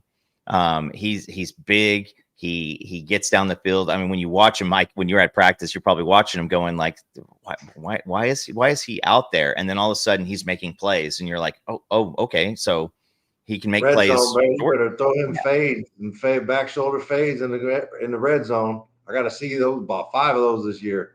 Dude, huge. Yeah, Ain't nobody getting up there. Throw it up there. When you're a 6'6" wide receiver with a 7-foot wingspan and a 5'10" defensive back lines up over you, and I mean, in the red zone, you're trying to do at that point is disrupt his body. I didn't even say anything about Ivan Carrion. Yeah, unbelievable. Yeah. Him and Nick Anderson on each side, and hey, safety, pick your poison. Yeah, because then you got Deion Burks on the inside, and Bauer Sharp. Sharp, yeah, that's what I'm saying, bro. Good luck. Good luck. What do I say every time, Coops? You can just say it for me again. Yeah, I'm not worried about the offense. I'm not worried about the offense. I've never worried about the offense in probably 25 years that I can think of. I don't worry about Oklahoma offenses. You just don't worry about them. It's just dumb to worry about them. So what happens? What happens this year? In a couple of years when the defense is perennial top 20 and the offense is top 20, then what do you worry about? You got to go to special win national championships. You win national championships. What happens? Yep. And look, and I think Sean D is one of our good guys that comes in from Georgia and stuff and talk. He likes the show. We'd love having him here, but talking about depth but not experience. And we know what Georgia has over there. That is a embarrassment of riches when it comes to D-line guys. But I think that if there's anybody in the country that has a D-line that's going to stack up to this one in Oklahoma, it's the one there in Athens. And that's it. Hey, they got guys, but there's Alabama as well. Alabama would also, yeah. And hey, man, this morning I saw another dude go to Tennessee. Like I got to keep my eye on Tennessee, man. They're getting some dude. That one just flipped from Texas. I don't remember his name, but man, was that 2 and they got one from Alabama yesterday, and then Texas today. They're getting. Watch out for Heupel doing it. It's they've got a nice thing going there too, but I think they definitely have the one guy that's the guy. Again, I think depth wise, I don't know how many people are going to be as deep as Oklahoma is there. I just don't know how many people are going to be as deep. And yes, Alabama, I will say this is at Tennessee, James Pierce. That guy is potentially he might be the #1 draft pick this year. That is a guy who is like he had last year. He will be the #1 draft pick. He is a stud. So, but you have those twitchy guys on the edge, and what makes defensive lines, great is the fact it's like you can't focus on one guy, and you can, it's not one guy that you can just either run away from or chip with a tight end or do a delayed release with a tight end, to help out the the offensive tackle. But I mean, that's what we're going to have to see from Oklahoma is I think that the interior of this offensive line, I'm not worried about center and guards. That's not something I'm worried about. The question is what happens with the tackles? Because you've got guys like, Michael Tarquin, who, helped that Florida team, I believe it was 2 years ago, be one of the top rushing teams, one of the top offenses in the country. And he played out there. Again, he got a little crazy, wanted to go out to USC and get himself some coin and bought into that stuff. And, he regressed quite a bit. And so now he comes back and he has the opportunity to get with a great offensive line coach. And, I think that that's one thing that a lot of SEC fans don't fully understand is both Texas and Oklahoma have very, very good offensive line coaches, like two of the best in the country. And if you think that they're coming in and going to be super daunted by the defensive lines in the SEC, that's not the case. Is it a step up in competition on the defensive lines? Yes, it is. Sure. But this Big 12 over the past couple of years, this isn't the same Big 12 that it was, 5 years ago, where it was get the ball out fast because you can't hold up on the line. No, that hasn't been the Big 12 in at least 5 years. I mean, the people that say that tells you how little they're paying attention. This is not what we've seen. You've seen it get better. Look at the Iowa State defense and what they do on the defensive line. Good grief. And that's, I mean, if you have good coaching and good technique, you can take a lesser athlete, and they put in their strain and they get after it. They're going to. And cracks too, man. We've talked about that a ton. There's guys that fall through the cracks and they go play somewhere. They're going to. And now with NIL, you see guys like Petty going to Georgia Tech. That's the good part of NIL is it does give us a little bit more of the parity to where you don't have the 5-star guys picking one of five different schools. Be back there for 3 or 4 deep or whatever. That you look at what Nick Saban was able to do for so long that he could stack those guys for 3 years and they would wait because you couldn't go anywhere. And if you were going to transfer, you couldn't transfer within the SEC.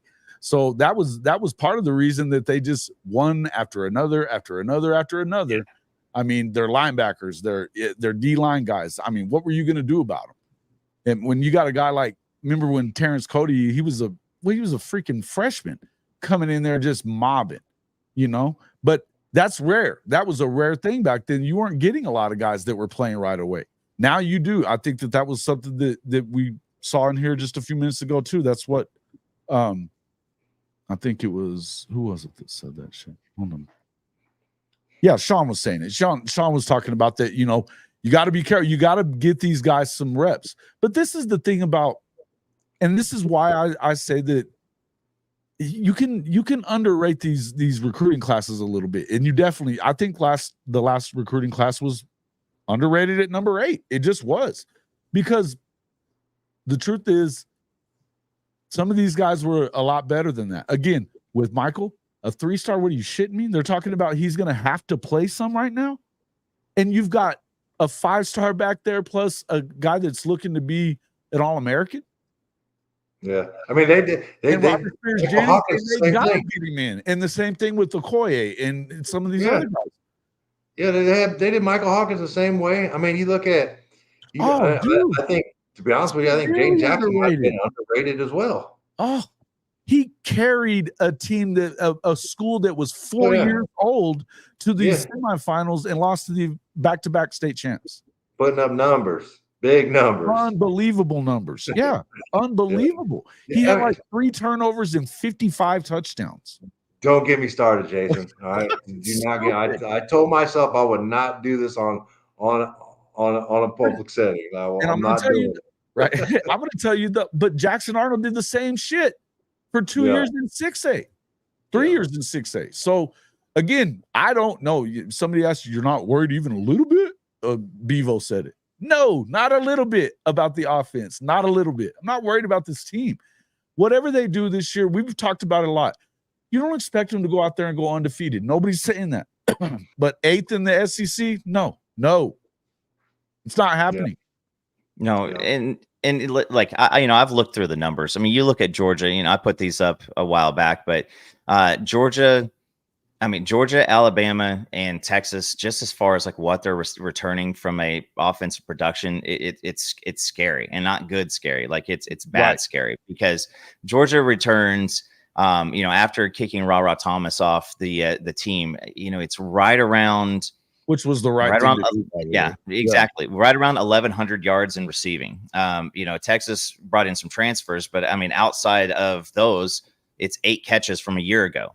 And then, you know, you've got Alabama, who they return less than 1,000 yards receiving and less than 500 yards rushing. So these offenses are going to have a lot of questions just across the board. You know, I don't really question Ole Miss's offense outside of the running game, because you lost one of the best running backs in the country. They are also piecemealing some offensive line. Missouri, though, they replaced Schrader with a guy out of Georgia State and a guy out of Appy State.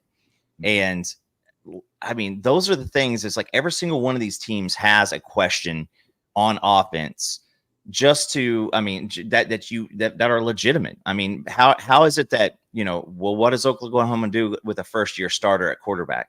It apparently is not a big deal for Tennessee or LSU, which, you know, is rated ahead of Oklahoma in a lot of places. And those guys are, you know, replacing a Heisman Trophy winner. And then, you know, Nico he's a great guy. But again, I think that Oklahoma is fortunate on the scheduling. Great. I think he's going to be great. And I think he's going to be a problem next year. But Absolutely. we get him. We get him. Yeah. We get him week 4 this year, and Brett Venables gets to play absolutely. You know, absolutely everything. No, Nico played 1 game. He played in another game, just like Jackson Arnold, but he started the bowl game, and that was it. And he played Iowa. I said that to you on one of our pods earlier. I was like, I'm glad we are getting his first crack at SEC. Like, I don't want to see him later in the year. No. And I'm sure other teams feel the same way with Jackson Arnold, but the dude's only going to get better. And I'm glad we got him first SEC game. Yeah, it's 100%. That is very, very, very fortunate for the scheduling. That, you know, obviously we didn't get any, you know, that's probably the only gift that we got on the schedule was getting, you know, Tennessee that early. But I also wonder about them, because, you know, they lost a lot at wide receiver. You know, Hyatt's not walking through the door. Squirrel White is their leading receiver, and dude had 3 games which, you know, compiled, you know, 75% of his production from last year. 2 of them were against nobodies, but he is a smaller guy. They bring in Brazel from Tulane. I think he's a bigger guy, and some of the clips that I've seen, dude looks like a stud. But, you know, it's week in and week out. How does that look going from Tulane, who, you know, let's be honest, I mean, they really only played a couple of games last year against decent competition. They've got a lot of opportunity, but Brew McCoy is another guy who, he's on there. I mean, he has to show the health. Like, he's got to stay healthy. You know, this is a guy who was rated super, super highly at the back end of it. LSU, you know, yes, LSU, I know what everybody has, but I'm just saying there are questions across the board on this, because LSU continues just to pull out 5, you know, just NFL caliber. It's not Oklahoma that has questions, and that's the whole thing that you continue to hear about. How, well, there's a big question with Jackson Arnold. It's a big question with the offensive line. Well, okay, what about the defensive line there at LSU? It might be worse than you guys is down there at Texas. The D line is trash, and they've got a bunch of young kids. They're gonna be better, but they haven't, you know, because of who they got coming in there. But listen, you got a bunch of freshmen. They didn't do anything in the portal, and they needed to plug places there. They had to plug some spots there. Am I questioning Georgia? Not really, because we know what they've brought in, and look, they got youth, not a ton of experience. But the thing is that they do have experience at the quarterback position. I think that they're going to probably be pretty good there. Defensively, a bad Georgia team is in the top 10 on defense. It's a bad one, a bad defense. You expect them to go through. Look, if you are going to win the SEC championship, you're going to go through the Georgia Bulldogs. You can just bet on that shit. Yeah. Yep. You're going to have to do it. So, and that meant whether you play them in the regular season part or not, you're going to go through the Georgia Bulldogs, because they are nasty as hell on that defensive line. That, you know, they are. They always are. They probably have the best offensive line in the country. So, and they have a really experienced quarterback that looked really good last year, aside from that game against Alabama. I would think that Alabama, look, I'm not, again, I'll say this one again. This is one I've said a few times. Don't get me you don't think I'm the one that's going to be saying that the demise of Alabama's here. Nope. Not with the board. No. The guy wins. The guy knows how to win. And look, if Kane Womack is that guy as the defensive coordinator, is he Nick Saban? I don't know, but I think he's probably better than the guys that they've had at defensive coordinator the last few years. You know, they talk about him, and the truth is they got a shit ton of talent in that everywhere in that on that defensive side. They don't have a ton of experience. They got a shit ton of talent. So do they have they got a tough road record too, though, or a tough road schedule. So does Georgia. They're going to have to go through it and be battle tested. The good news is you get Alabama at home. Do I say that's a definite win? No, I don't. And do I say that LSU is a definite win? No, I don't. You're going to freaking Death Valley. It's a different world down there. Do you have a chance to win both of those games? Absolutely. Should you split them at least? Yes, I think so. If you're working on a playoff run, you need to split those games at worst. And Coach said something. He watched the podcast. I don't know where it came from, and I've heard it twice though this morning. That somebody said they're going to start 9-0. Oklahoma's going to start 9-0. That's the first time I've heard that from anywhere. And this was a podcast, and it was a national podcast. From what the Sippin' Sooner told me. There's a shout out to Sippin' Sooner, by the way. He gave me a call this morning. It was good to talk to him. Look, I would just tell you that. First off, when you start talking about Big Ten defenses, and I'm not saying anything bad about Iowa's defense, but there's a reason why they didn't look quite as good against Nico and Tennessee, because they don't have a bunch of firepower in that league. It's Jason. I mean, I've got it right up in front of me just because I wanted the exacts, right? So Penn State, Iowa lost 31-0. Minnesota, they lost 12-10. Michigan, they lost 26-0. Tennessee, they lost 35-0. Guys, your defense is good until if you don't have complementary football, even a good defense is going to get ran.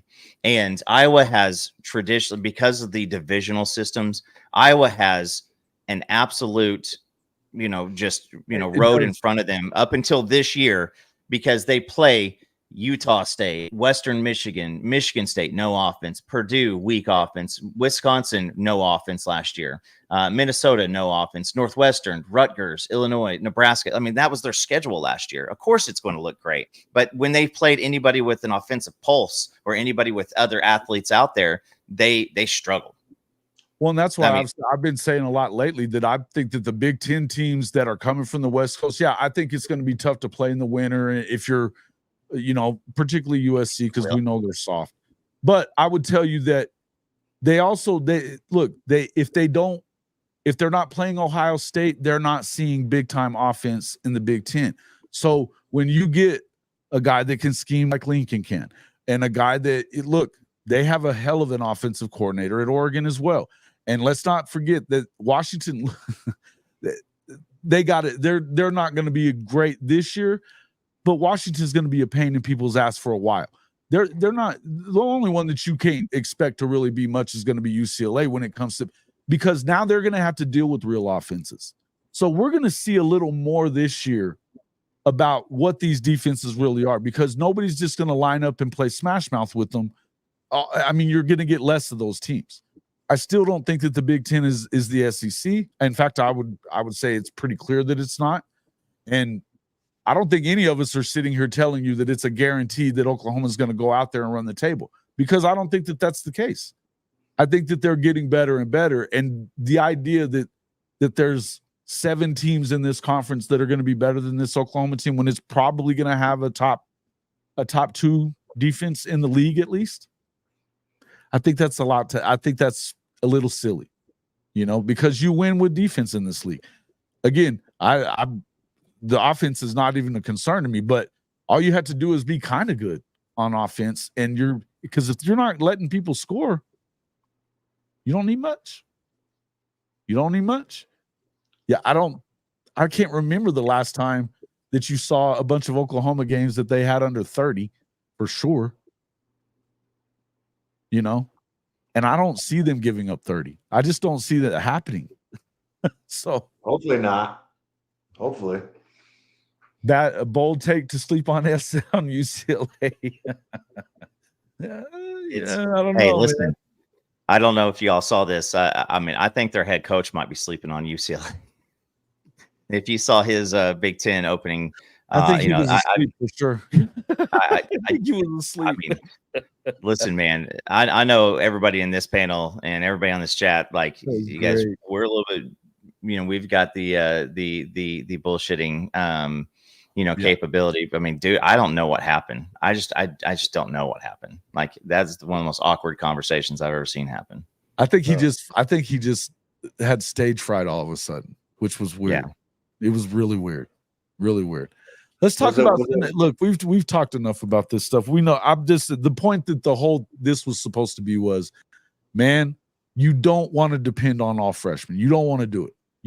I don't think that you ever want to do that.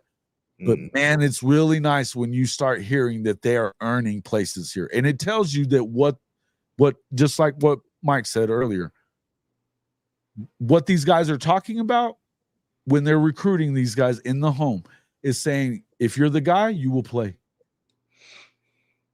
And it's bearing out, guys. It's bearing out. They're not just bringing in. And in fact, they tell everybody, my job is to recruit somebody to take your job. Mm-hmm. Yep. They're getting guys that are good enough to take some jobs sometimes. Yep. This is not a bad thing. This is a good thing. Be happy about it. It means that you have depth that we would never have. We haven't seen this in so long, to have a defense that even is flashing to be this good. They still have to go out there and put it on the field. Let's not get it crazy. But again, I don't see why they won't. It just doesn't seem like there's a reason why they won't. Let's run into some of this. You got 10 minutes there, Coop. Okay, let me let's talk a couple of seconds. I want to throw up these. I got a couple of things that I want to throw up here. Let's get into these. I need to add the top storylines in the country for the entire country. And how do you guys, and Coop, I'll run through these pretty quick, but how do you think that this 12-team college football playoff is going to change college football? I mean, as far as I know we're going to see a lot of differences, but what are some of the things that you guys could see kind of this turning into? I'm going to go ahead and throw up number 2 as well. The question is how Alabama looks without Nick Saban. Oh, did we just lose Coop? Hope not. I know. Me too. You just okay. No, just really, I mean, obviously without Saban, there's a lot of questions there. But I would tell you that I don't believe that I don't think that they lose a bunch. I think they went and got the right guy. It's going to look different, I think, at Alabama. But I think that they went and got the right guy. And they're recruiting like crazy as well. So, but anyway, what are some of the things that you might see coming out of these changes? I mean, obviously you don't have to win every game. And I would tell you that I don't expect anybody in the SEC to be undefeated. I don't, Coach Eyes was talking about this the other night. I wouldn't predict it for anybody, including Georgia, but you never know how it's going to work out. But in the end, anyway, go ahead. Either one of you guys jump in here. Go ahead, Coop.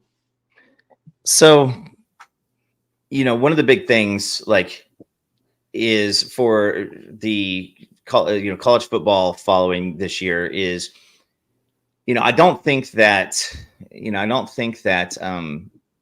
we've got this big promotion, going on for work. And I don't think that many teams are going to have a better chance at winning the national championship. I still think it's going to be your usual suspects. Maybe it adds a little bit more of a trip up And so, our big selling points is like, hey, listen, instead of having, late November, maybe 6 different teams available to, actually be part of the national championship, conversation. A lot of teams zone out, a lot of fan bases zone out because they don't have that opportunity anymore because they're pretty much done. And so I think that with the 12 team playoff, what we potentially see is, fan engagement's going to be big. You're going to have that, leading into the end of the November side, because you've still got, you're going to have probably 20 teams vying for, a top 12 spots. And so I'm wondering here is, what do we see as a fan base? Do you see, people get a little bit more, antsy when it comes time to losing games? Because like in the NFL, if you're 10-2 in the NFL, like you're feeling, fine and dandy because you've got the opportunities for the playoffs.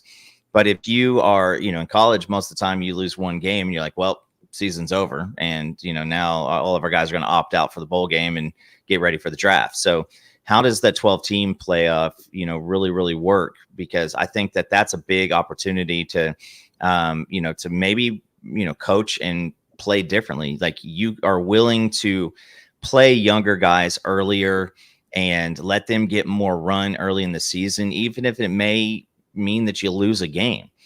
Does the conference championship games become something that, are more of a burden than a help? Because I've got this potential scenario where people were, I had this conversation with a couple of others, but you got, you get into the end of the year to where you've got 3 10-2 teams in the SEC, and somebody's going to get left out of the playoff or left out of the conference championship game.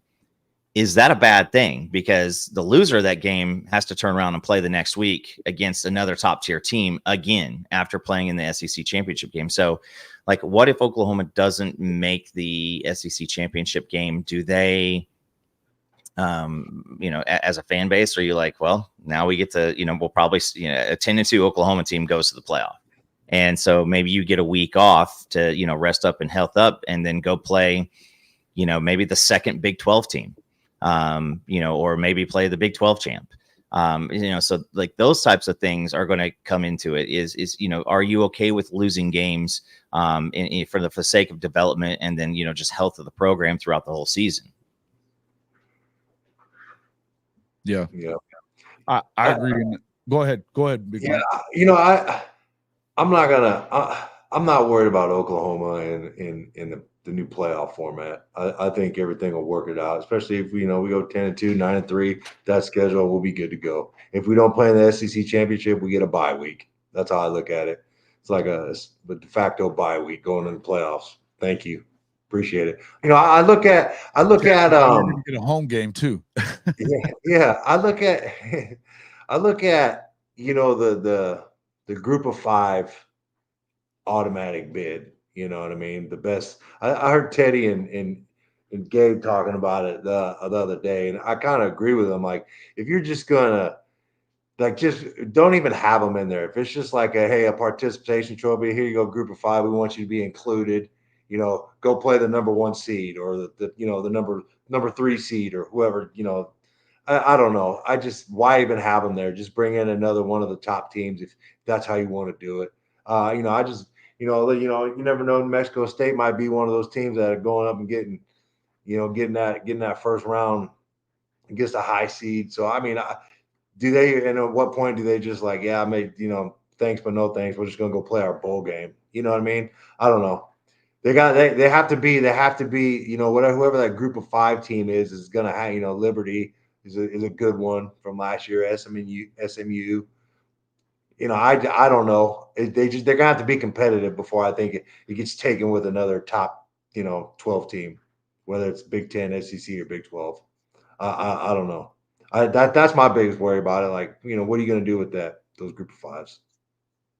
Yeah, and I think that's the group of 5, and I think that what Teddy and them were talking about on that show was that when they were saying that look, if they give that up and go to another playoff, then they're giving up the ability to get players, right? They're saying, you know, we're never going to go and get. You're not really Division I anymore. And Yeah. I definitely understand what they're talking about. But the truth of the matter is, I don't think that a lot of these group of 5 teams would beat the FCS playoff contenders.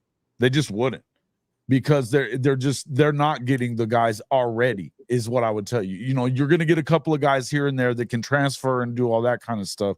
But the truth is, with the portal now, even if you do get those guys, if you are able to go out there and attract that kind of player to your program, even if you do, the second they go do something good, they're gone.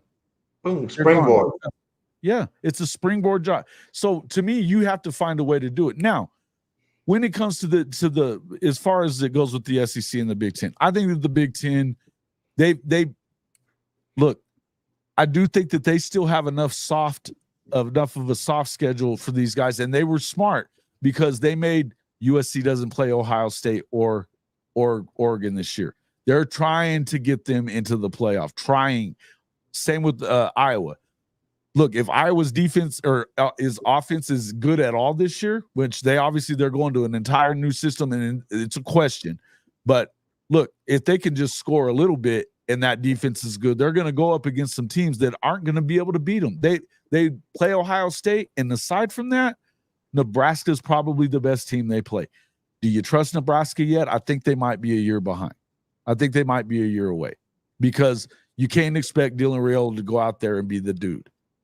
Now, he may be better in the Big Ten than he would be in other conferences, but I don't think that you can expect him as a true freshman to be a guy that takes into the playoffs. But there's a possibility, because their schedule isn't ridiculously tough either.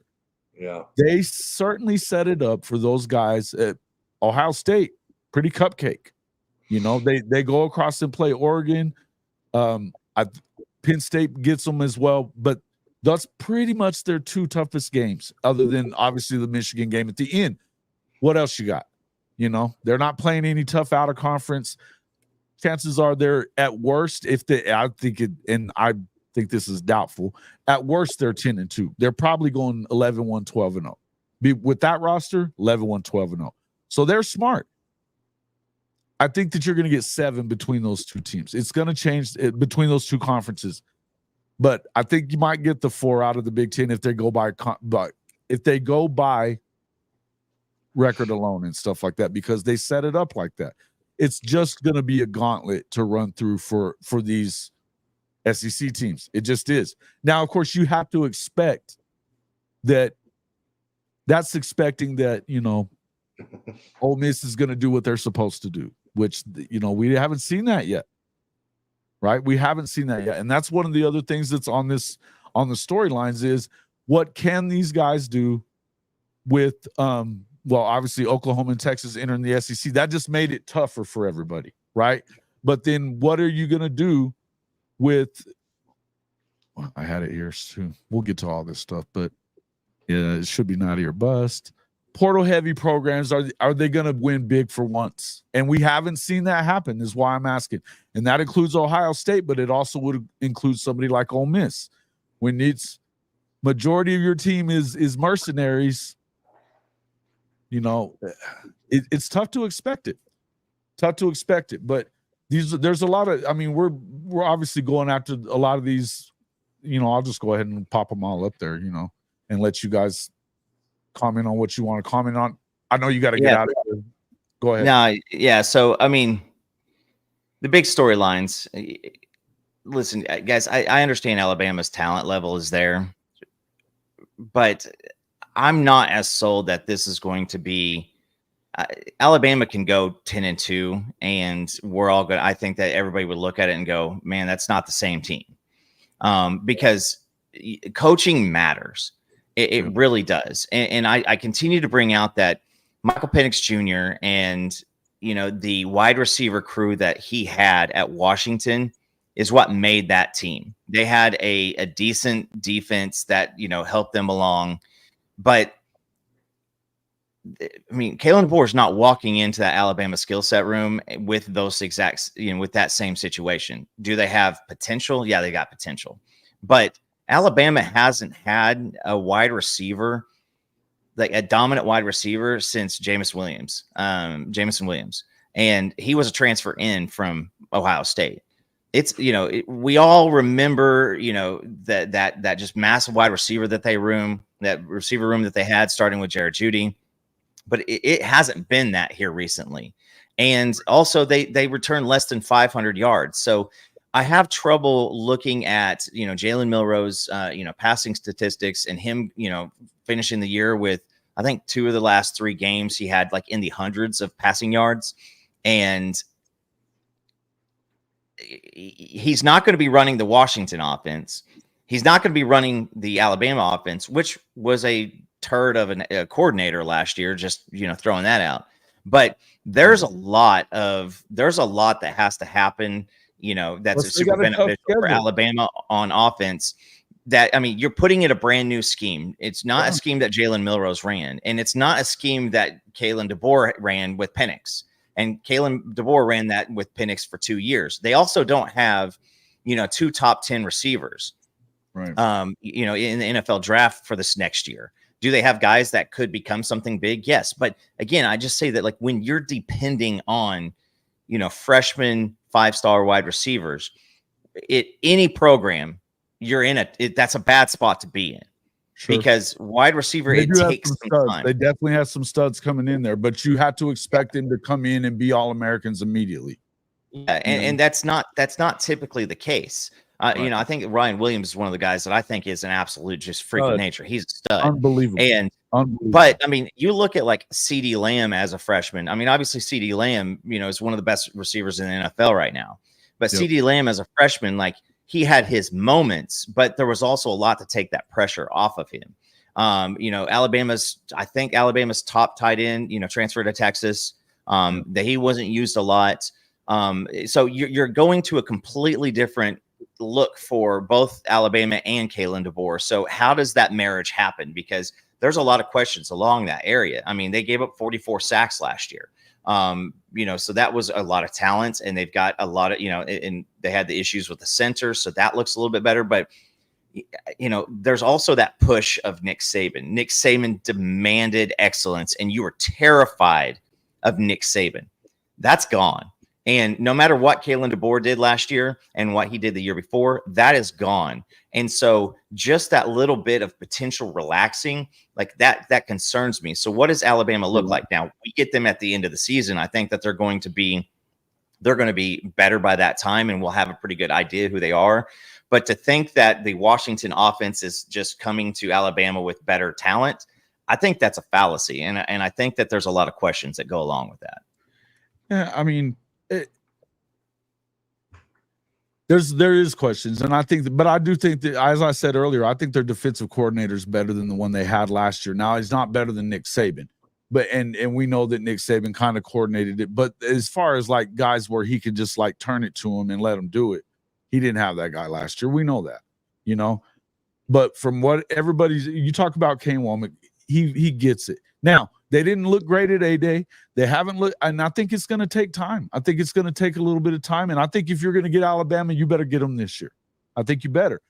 But this is a good question here. Who wins Bama or UGA this season? That's going to be a hell of a football game. It is in Tuscaloosa, and the one thing we know is that now Kirby's had a hard time against Saban. Does he have that same hard time against one of the best coaches in the country? Because as somebody else said in here, one of the guys set up just above here, Kalen DeBoer is fantastic as a coach. He just doesn't lose football games. They were 4-8 the year before he got to Washington. They went 25-3 with him and played for a national championship with lesser talent than he has in Alabama. That's just true. That's reality. Now, my thoughts though on that, ungodly. Yes. Their receiving core was ungodly. I give you that. I don't know that there was anybody better than Roma Dunze. And there was a lot of really good receivers in the country last year. And he's starting to show it. I mean, that guy looks like Larry Fitzgerald, reincarnated. Like he's really good. Love that guy. And he wasn't the only one. They had a 3-headed monster. Plus their tight ends were really good. They were that good. So I would tell you that, and I agree with what you're saying. You're having to also teach Milroe to throw it differently, and that change. I have a hard time believing that ingrains itself in this quick. Yeah, I mean, they returned 879 yards receiving as a group, but he did pass for 70%. He had 35 touchdowns to just 5 turnovers last year. Jalen Milroe's a dude. He can run. He can absolutely run the ball, and he's an athlete. Only 5 of those were rushed. Again, I'm not saying Alabama's going to have a losing record. I'm just saying that, like, to see them remain elite, I have a lot of questions about that. Sure. There's so much changing, and that's fair. That's fair to question it, because I think there is a question. I would question it too. That's what I'm saying. And but in the end, we're talking about there's questions all around the conference. The question I have for you guys is, what do you see happening between the SEC and the Big Ten, though? Because the Big Ten seems to have tried to lighten the schedules of their contenders so that they can get more in, whereas the gauntlet is on in the SEC. I mean, I think there's 2 ways to look at it. You know, the first way is like, do you build yourself? Do you battle test your team and take the chance of maybe catching an L that you probably shouldn't or wouldn't have if you have a powder puff schedule? And if you set your schedule up favorable to get you in there, are you really fielding your best team for the college football playoff? Me, I'd rather be forged in fire. I'd rather put my team up against big time teams and get ourselves ready that's what you're going to do. And it's just one good team after another when you get to the college football playoff. So, I think if you stack your schedule favorably, it doesn't do you no good. It doesn't help you. You have a good regular season only to get, knocked out first, second round. I would agree with that part, but you could got more teams in. If you're figuring 7 from the 2 conferences, you could definitely get more in if you've got more 11-1, 10-2 teams coming out of the Big Ten. Especially, do you want more money by making it, or do you want more money by playing in the national title? Right. More revenue. I don't know. I think they're trying to take their shots. They're trying to get more opportunities at it, is what I'm getting at. And, and it feels like the SEC, I'm not saying I want the SEC to do it different. I'm just saying, does it feel like you could end up on the lower end of that with 3 instead of 4? The tiebreaker thing is kind of wearing me out too. They haven't really decided what it's going to be. It feels like there's going to be a bunch of ties. It can't be like the Big 12 last year. Don't do that Big 12 bullshit. Yes, thank you. And I think one other thing that we kind of forget, because now we're walking into it, is the SEC Big Ten bias is, that's going to happen. And there's going to be a lot of people who are pissed off because you're not, there's a chance that Big 12 gets 1 team in. There's a chance that ACC gets 1 team in. And people are going to get 1 will get 2, but that'll be how it goes. Yeah. And somebody is going to be ticked off. But let's just be honest, like, the SEC and the Big Ten, don't care. These 2 conferences run college football, and you don't have a leg to stand on in the ACC when you're in a civil war with yourself. The Big 12, and Jason, you remember me saying this, the Bless Your Heart Conference. Like, I just don't see, again, it's almost. It's like the Big 12, by losing OU in Texas, like, there is just no relevant national brand. When you say like Utah is our mainline brand, that's a tough spot to be in. And I don't think people are going to go, well, we made it through the Big 12 and we have 2 losses. We're just as good as, Ole Miss with 2 losses coming out of the SEC. Like, nobody's going to listen to that argument. And if they do, at the end of it, they're going to be like, bless your heart. Thank you for your input. Thank you for showing up today. We appreciate it. So, it's assuming that Cam's going to, Cam's 50 years old and they're assuming he's going to make it through the whole year. You know what I mean?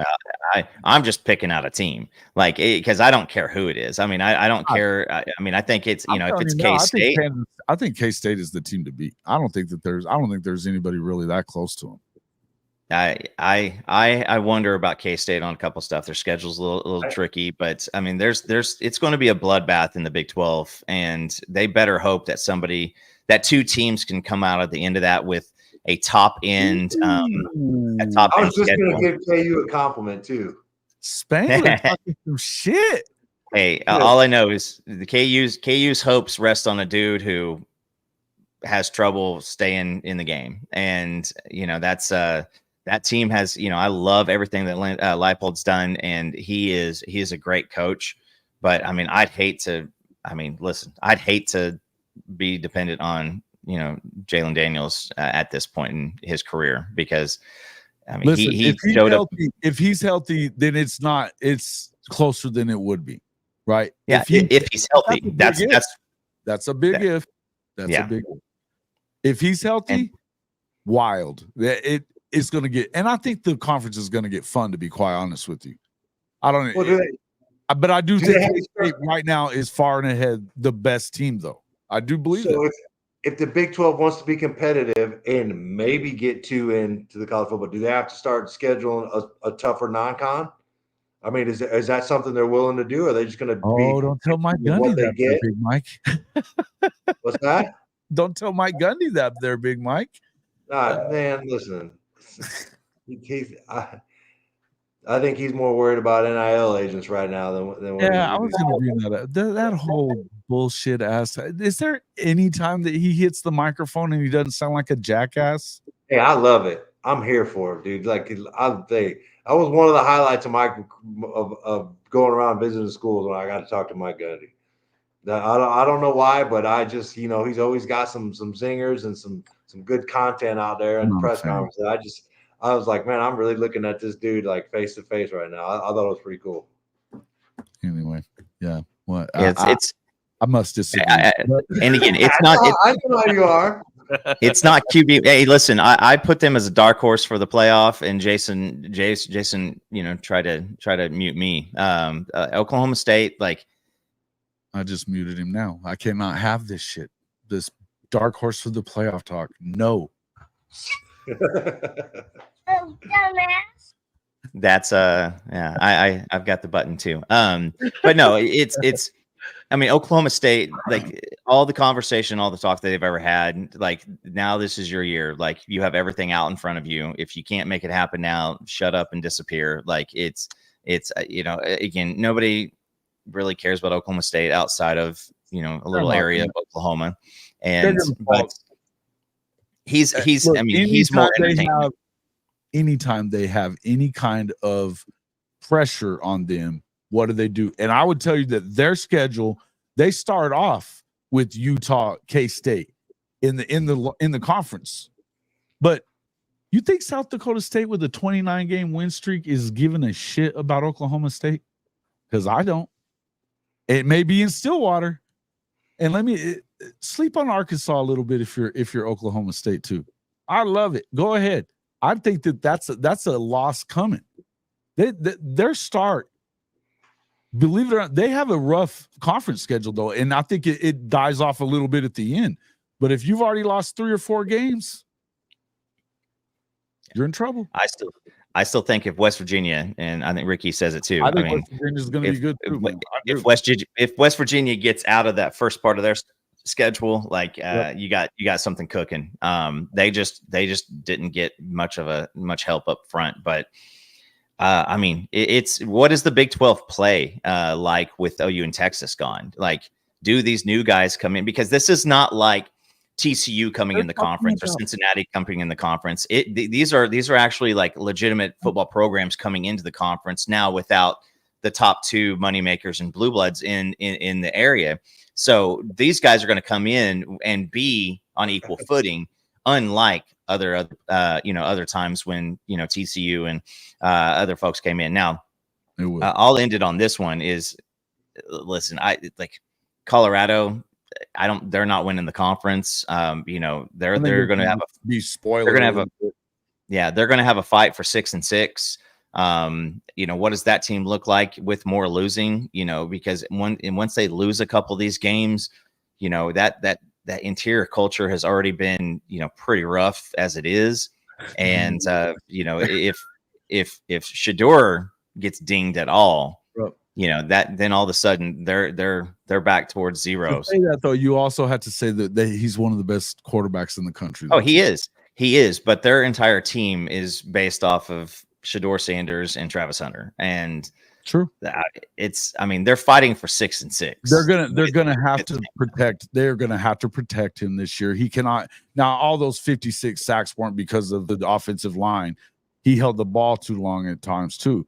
But when you had 27 touchdowns to just 3 interceptions, look, he was one of the best players in the country. So I would tell you that he's not bad. He's not going to go win the Big 12. I don't believe they're going to go win the Big 12 either. I just don't. I think that they can go. They can compete for 8 wins though. They can definitely play spoiler in some of those games towards the end of the year. Absolutely. Watch this, and I'm gonna bow out on this one. Go ahead. I have a very, very, very good feeling that if you see Mike McCarthy get fired in November, December this year, I have a good idea where Deion's going to be the coach at. I'll let you bow out on it. I don't buy it, but I'll let you bow out on it. listen to how Deion's been talking about Jerry Jones unprompted, here recently, and no Dallas Cowboy fan wants Mike McCarthy there any longer. So Jerry Jones is one of the craziest people in the world, and he runs that team like it's a video game. It's not about winning; it's about eyeballs, because they just got evaluated by I forget the name of them, but the first pro franchise to ever be worth over $10 billion. And I think second place was in the $7 billion range. And so you telling me that Jerry Jones wouldn't when they bought up all the concessions at every NFL franchise, they got stupid rich. Them and the Giants bought them together. But it's not about winning. It is absolutely not about winning for Jerry Jones. It's about having something that's extremely valuable. And if you brought in Deion Sanders and somehow made a splash and traded Dak Prescott out to somebody at the top end, because Dallas Cowboys they're going to be a great team this year, but they're going to do more of the same. But you have some kind of promise that we will trade Dak out to somebody and try to hop in the top 5 and go after Shador. Like, that is just a big circus. Just an absolute big circus. And here's why I don't think it's going to be Belichick, because Belichick does not take orders. He's not gonna put up with Jerry Jones shit. No, there's no way. There's no way. The last time they brought in a guy like that was Bill Parcells, and he was locking Jerry out of the locker room, and that shit didn't go over well. They were getting ready. They probably would have won a Super Bowl the next year had they kept him around. Hey, listen, it's a circus down there. And like I said, it's not about winning. It's not about winning. Yeah, look, here's what I would do. All I'll say about that, and we'll let you get out of here, Coop. I appreciate you coming in and talking with us about all this stuff. Was there anything else you wanted to chime in on from the list of the storylines? Or I mean, Fasusi's commitment is 3:00 on Wednesday. I know that we're going to be going live. If you guys want to hop in, I think this is like the David Stone. I think the David Stone last year, I mean, we had a few thousand people on the live, so we're going to be nice. We're going to be going live doing that again. We're still working on a big national guest for that evening. So as soon as I can hear back something from that person, but check his Unfair Sports. It's going to be a really fun thing. And for those who don't know, is Wednesday is actually Bill Bebo's birthday. So that would be a hell of a birthday present for Coach B. But you guys take care, have fun. If you guys are still going here in a little bit, Jason, I might ping you again. Okay, I think we're not too far away. I got to get to a meeting, and I don't know how long Big Mike can stay either. So hey, I got nothing. I'm retired. Hey, Mike, you hit me. When are you going to be in town next week on Friday? Hopefully around noon Friday. Okay. Hit me up. I think Jay and I are going to something, and so we might try to connect with you. All right. Sounds good. All right, brother. Sweet. Yeah, appreciate you, Coop. Eric Cooper from Unfair Sport. Oh, Big Coop, man. We appreciate you showing up and coming on the stream as always. So we didn't mention the ACC. Let's talk about them. Number 8. I that's, to me, like, that's one of my big big question marks and storylines like that. I'm so interested in what, because I mean, Yeah. dude, it's really weird, right? Like, all right, Pac-12's gone. All right. Now we're Power 4. And you're slowly, if that happens, you're slowly merging to the super conference. And I think so too. it's like, man, hey man, I'm so that to me right there is is the Big 12 going to step up and get those two programs? They're talking about that too, because that's a great question, because you're hearing a lot that even look, for all the people that bitched and complained about Texas getting more money and the uneven revenue and all that kind of stuff for the opportunity. I mean, look, it killed the Big 12 before, right? Because once the Longhorn Network happened, then they were making all that extra money. Now, I didn't do shit for Texas, but they had that extra money that got Nebraska to leave, it got CU to leave, it got Mizzou to leave, it got A&M to leave, right?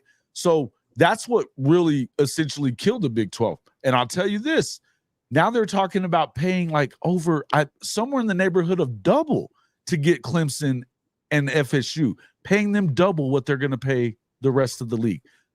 What? Yeah. And if you're FSU and Clemson, why would you not do that? Yeah. They won out anyway. Yeah. They won out anyway. You're hearing a lot of people say that's not going to happen and stuff from the ACC side of it. I don't know that I believe that. Now, until ESPN decides that they're going to allow them out, they're not going anywhere, because it's too expensive. And everything you hear, they're not really winning a bunch of the lawsuit right now. They're getting a lot of stuff against them.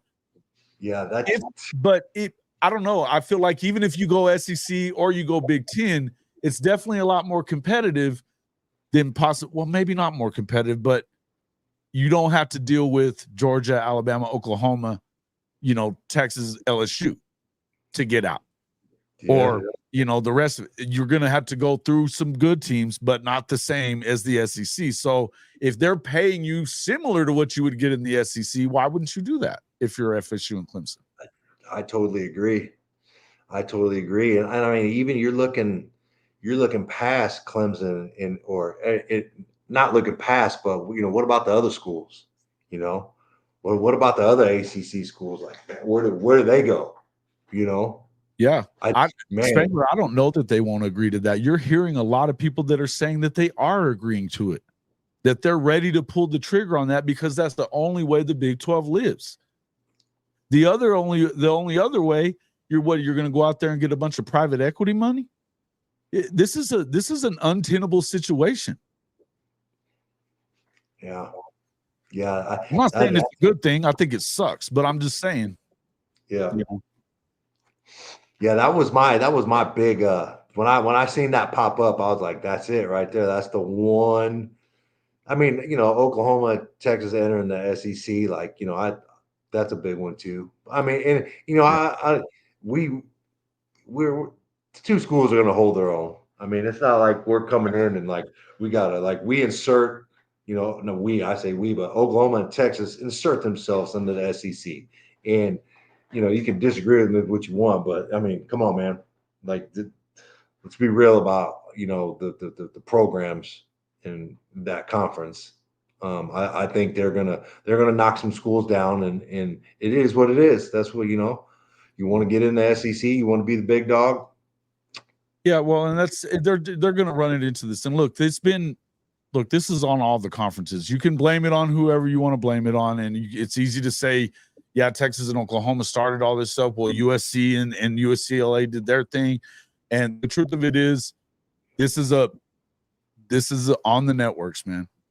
And it's on the conferences that sold their soul for that cash. Yeah. Mm-hmm. All these presidents, all these conferences sold their soul for that money, and they love their check. And the truth, and the other thing is that the Pac killed themselves off. Look, there was a lot of opportunities for the Pac and the Big 12 to go together, instead of allowing them to tear the Pac apart. And that was a lot of mismanagement. But there was mismanagement with Bob Bowlesby, and before that with what's his name? Damn it. I don't know why I'm just spacing his name. I was freaking covering it while he was there. Dan Beebe. I mean, he's the one that allowed all that stuff to go down with the Longhorn Network. So they were never. I mean, if you have a guy like Yormark at that point, then maybe things aren't the same. But the truth is I mean, it took he had to hit every ball out of the park, every one of those balls out of the park, for it not to be the Big 12 that is dead right now. And in the end, there is no power. They gave up more money to the CFP split and all that. People are talking about Notre Dame not being in the conference. Why would they be? They get 1% of $1 billion every year. They're 65 plus that other 10 million. They're right there with the SEC. Why the hell would they leave? They're not gonna. Yeah. But nobody, you can't afford to be 40 million behind. You can afford to be 10 or 15. You can't afford to be 40 million behind. You just can't do it. And if you do private equity, and you hear JJ talking about it, it's a bad idea. It's a bad idea. And he works in finance, man. And he's serious about that. He's like, man, they will chop that school up. That's a scary thing for a lot of these guys. And I hate it as a college football fan. This is not, I don't want to see the NFL again, but that's what it's probably going to come to. You're going to have to pay up that money. The other thing I would tell you is when you start using that revenue share stuff, they're talking about 20 million or whatever. That's assuming everybody's at 100. Not everybody's at 100. K-State's at 100. You think the SEC schools are going to be at 100? No. So that means that the players can now go make more, not even in NIL, in revenue share, they're going to make more going to the Big Ten or an SEC school. Yeah. It's a tough deal, man. So many questions, man. Now, I'll give you this part. I'm not just talking about Texas, though. Look, Texas has been poorly ran for a long time. We're not just talking about Texas. But you're gonna give the conferences that already have the biggest advantage a $40 million head start every year and tell me that you're gonna still be okay? Because I don't buy it, bro. I don't buy it. Kansas is just now getting good. You can't say that. You can't say that. And how do you keep a guy like Lance Leipold around when the Penn State job opens up or if Michigan opens up again? You don't. Plain and simple. You don't. What's up there, Sharpshooter? Good to see you. Any other ones? I like this rivalries though, man. I'm actually excited about A&M and Texas getting back at it again. I think it's going to be fun. They hate each other on another level. The Schlossnagle thing, it makes it real fun this year, I think, with the baseball coach. And who doesn't love the Holy War? The Holy War is the shit. I love it. Yeah. I'm a little old school with my rivalries. A little old school. I grew up with a lot of the old Big 8, Big 12 rivalries. I'd like to see a little bit more of that. I'd love to see Nebraska OU get back at it. Don't know if that'll happen though, but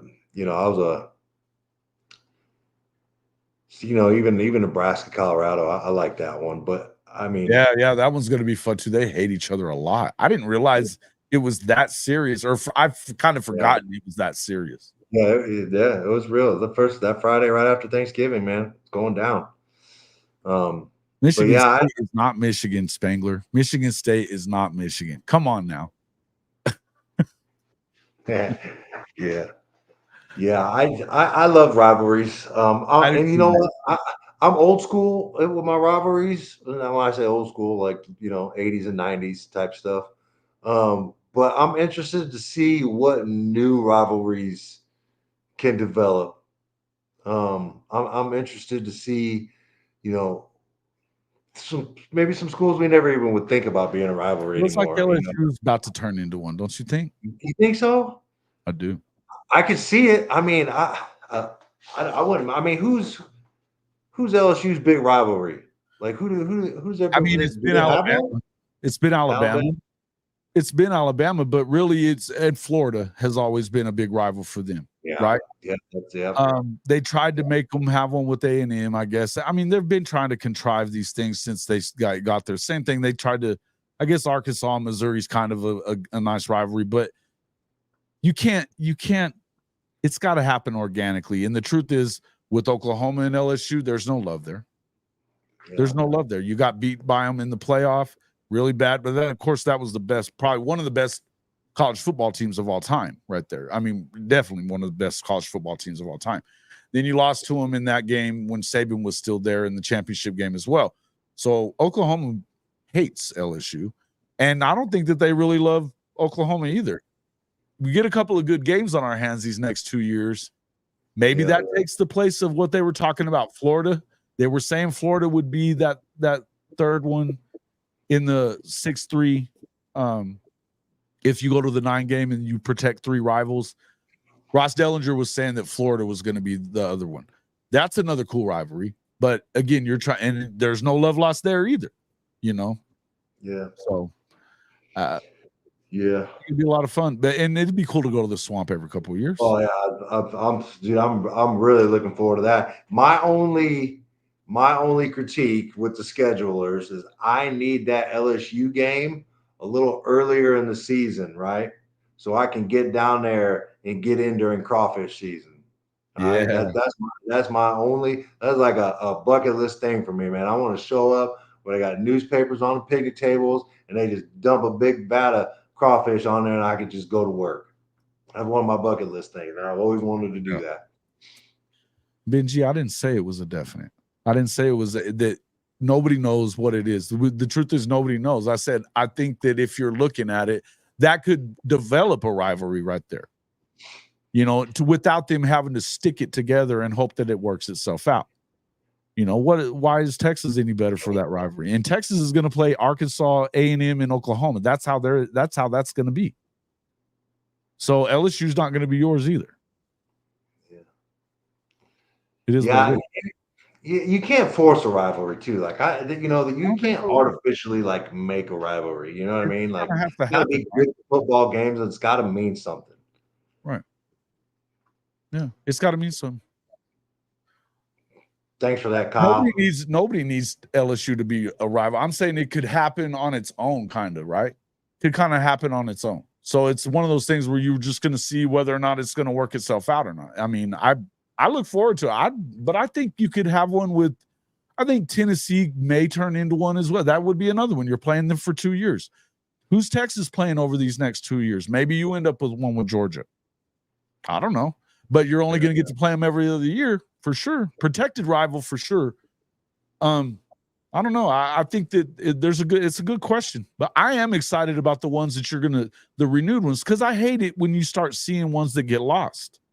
You know, I hate it that A&M and Texas haven't played. You know, I mean, they're about the same, but they hate each other.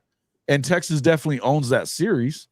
But I mean, with the Slash Nagel thing, it just makes it a lot more fun this year. But I think that after this amount of time, it's good that one's back. I would also say that I can't imagine why Utah and BYU don't play every year. Yeah. You know, it's silly shit. It's silly shit. There's no reason that shouldn't be happening. Love that kind of stuff, man. Let's see. We were at so with the one thing I was going to talk about the SC, UCLA, Oregon, and UW, and I kind of brought it up earlier, but I still believe that I think that it's easy to say that they're going to struggle, and I don't believe in USC for damn sure. You know, I don't. I think they're soft. I think they're gonna lose games that you wouldn't expect them to lose. There's a lot of people picking them to have a great year. I think they'll be better on offense. I think that they are light when it comes to depth. Even as much as I like those defensive coaches, I think that they just hired Lincoln's replacement is what I think. But the offenses that are coming into the league, I think is going to be tough on the Big Ten, because they don't have offenses that can keep up in a shootout type of situation. Yeah, an offense that continually puts pressure on a team in the Big Ten they're going to struggle with that. Yeah, we're going to know what UCLA is USC. We're going to know what they are game one. Yes, Like, we are. LSU is going to pound the rock on them, and they're gonna just say, "Hey, man, And let's." Nuss can throw it a little bit too. Yeah, Yeah. they're gonna throw it, but they're gonna say, "Hey, can you stop the run?" You know what I mean? Yeah. And it's only gonna get worse when they play Michigan. I mean, they better strap up, man. Yeah. Yeah, but I mean, Mizzou and Arkansas would be a perfect. Yeah, they're literally trash. They hate each other, but I mean, whatever, man. I'm not.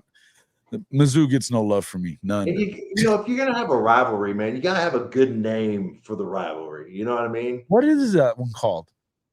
I don't. That's what I'm saying. I have no What is idea. the And one called from if them? you're manufacturing a rivalry, you need to manufacture a good name. You got to, a catchy name. Yeah, I know. Who doesn't like crawfish, bro? Crawfish is awesome. Well, yeah, I mean, Dude, crawfish boils are the best. Love that. Yeah. Shit. Oh, yeah. Love that shit. Oh man. So let's see. Any other ones? Nah, I think I'm pretty good on most of this stuff. I do think that my other question, the biggest one that I was seeing, to me, I think these portal heavy programs, they've got a lot on the line here.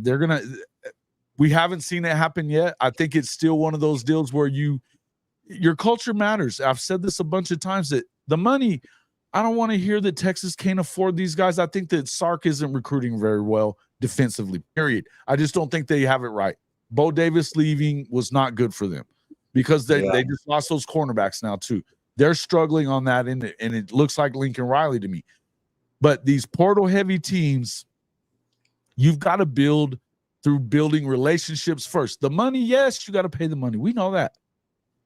But if you get players on money and flash, you lose players to money and flash too. As soon as they're not getting the playing time that you promised them. It just happens. So to me, it's very important. I'll pass this one to you and we'll close here. The money was going to be there no matter where he ended up going. I know that. But you have talked about this multiple times that you couldn't pass up what? First off, they built a great relationship with you, did they not? Mm-hmm. And then you knew what he was going to get as far as coaching was here, right? Yep. Mm-hmm. Yeah, and NIL and getting money wasn't priority. It's not everybody's priority, right? It's not. It's money. And you hear it all the time. Money, money can't buy you happiness. More money, more problems. Things like that. And it just wasn't. And like I've mentioned before, like our situation is different. I get it. Some people, it's life changing money. And I mean, don't get me wrong, it's life changing money for us too. But I retired. My wife works, and not like we're poor or anything. But I wanted to prioritize somewhere that he was going to go to be happy and would be developed, get a degree, so get something for the future, because football is going to end. It ends for everybody. Some people a little bit more quickly. Some people don't get out of college. This guy, you don't play past college. So I mean, we always prioritized development, coaching staff, because I mean, you don't want to go somewhere and not like the coaches, and you're not going to be happy. You might be getting paid, but you're not going to have fun. You want to have a relationship with the coaches, players, teammates, and the big money is at the next level anyways, though. The biggest money, if you're really wanting to get paid. Yeah. And it's not like we didn't worry about NIL. I mean, we did.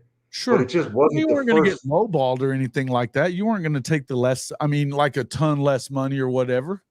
Yeah, and everybody was pretty close. You know what I mean? But at the end of the day, man, like they get everything's pretty much paid for anyway when you go on scholarship. You don't have to worry about, they're getting fed, they're getting put up in lodging, they don't have to pay no bills. Like, they still get a stipend check. Like I almost don't like it, because there's something to me about like being a college kid and learning how to make do with what you have. Mexico State and played football. Yeah, you know what I mean? Like, yeah, there's some, there's something about it that just makes you a better human being. But that's not what it is. And the kids are getting paid. I'm all for it. Don't get me wrong. I'd love to have that kind of money when I was in college. I'd have probably blew it all quick. But it just wasn't important in ours. Like, we wanted to see stuff, and we wanted to make sure it's the right fit. And at the end of the day, I think Oklahoma was the right fit. We took our time. He took his time, I should say. He took his time, and I just wanted to make the right choice. And I didn't want to influence him. I just wanted him to be happy, because when you're happy and you got good teammates and good coaches and you're confident, you see development. Like what happened, this last week or two, I've been having people text me all the time. And, Teddy, we had a couple of other podcasters, they put it out there and, saying it. And, I think that is a factor and a byproduct of getting yourself in the right situation and it not being all about money. And am I shocked? Like we said, talk before we went live. Am I shocked? No, because that's my son. I've been watching him. Now, am I shocked at how quick it happened? Yes, I 100% am. But he made the right choice, and I'm happy, and I'm not counting our chickens before they hatch. He's still got to work. He's still got to keep improving. He's still got to go ball and study film and get in the weight room and get treatment. Make sure he's staying hydrated and eating.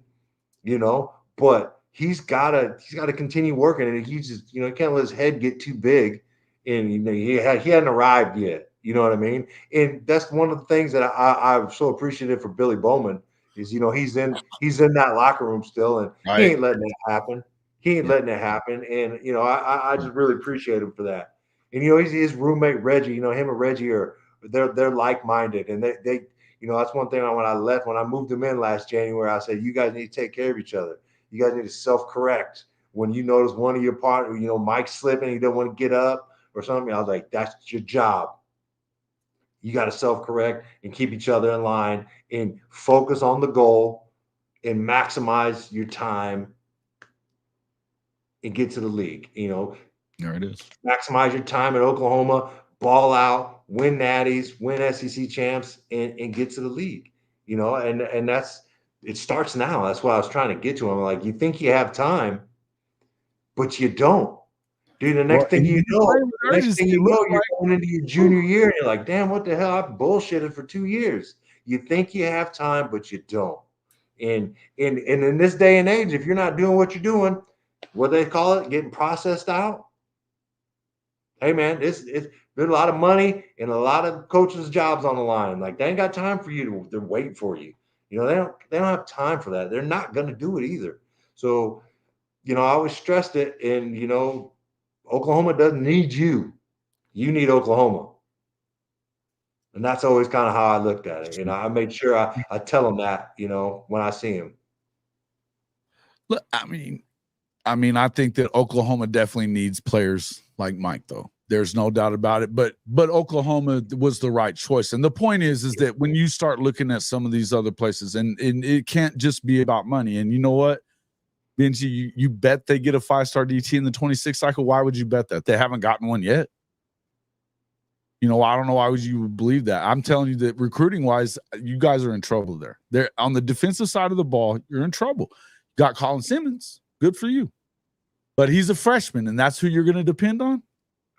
Hey, man, you weren't getting the right guys there. I'm telling you, I believe that there's a reason for it. You're there worrying. You got Lamborghinis out in front of DKR and all that kind of stuff for your recruiting trips. If you're going to buy them like that and you're not really concerned about building the relationship beforehand, we heard from Dominic McKinley's mom. The first time they went and visited Oklahoma before the first one. Yeah, Dominic Williams. Yeah. The first time they went, she said, either you come here or I'm coming. Yeah. They built that relationship there. Yeah, and it was about more than, and don't tell me that Texas wasn't going to pay him the same amount of money, because we know better. We know better. LSU, same thing. Brian Kelly, shut up, Brian Kelly. They buy women's basketball players at LSU. Don't tell me that you don't buy players on your football team. Bullshit. Coach talks about it all the time. He's like, man, when he was at Notre Dame, it was, we don't get to shop in the same aisle as everybody else. But all of a sudden, Marcus Freeman can recruit all those guys. He's shopping. Making excuses, man. Yeah, it's excuses. And it's just a loser mentality. That's what Texas does best, is make excuses. Yeah. Yeah. You know, you're pointing them fingers instead of them thumbs. And, you know, it's never been never works, man. It never works. Never. Just shut your mouth and work and stop complaining. You lost out. It's okay. You're not going to win.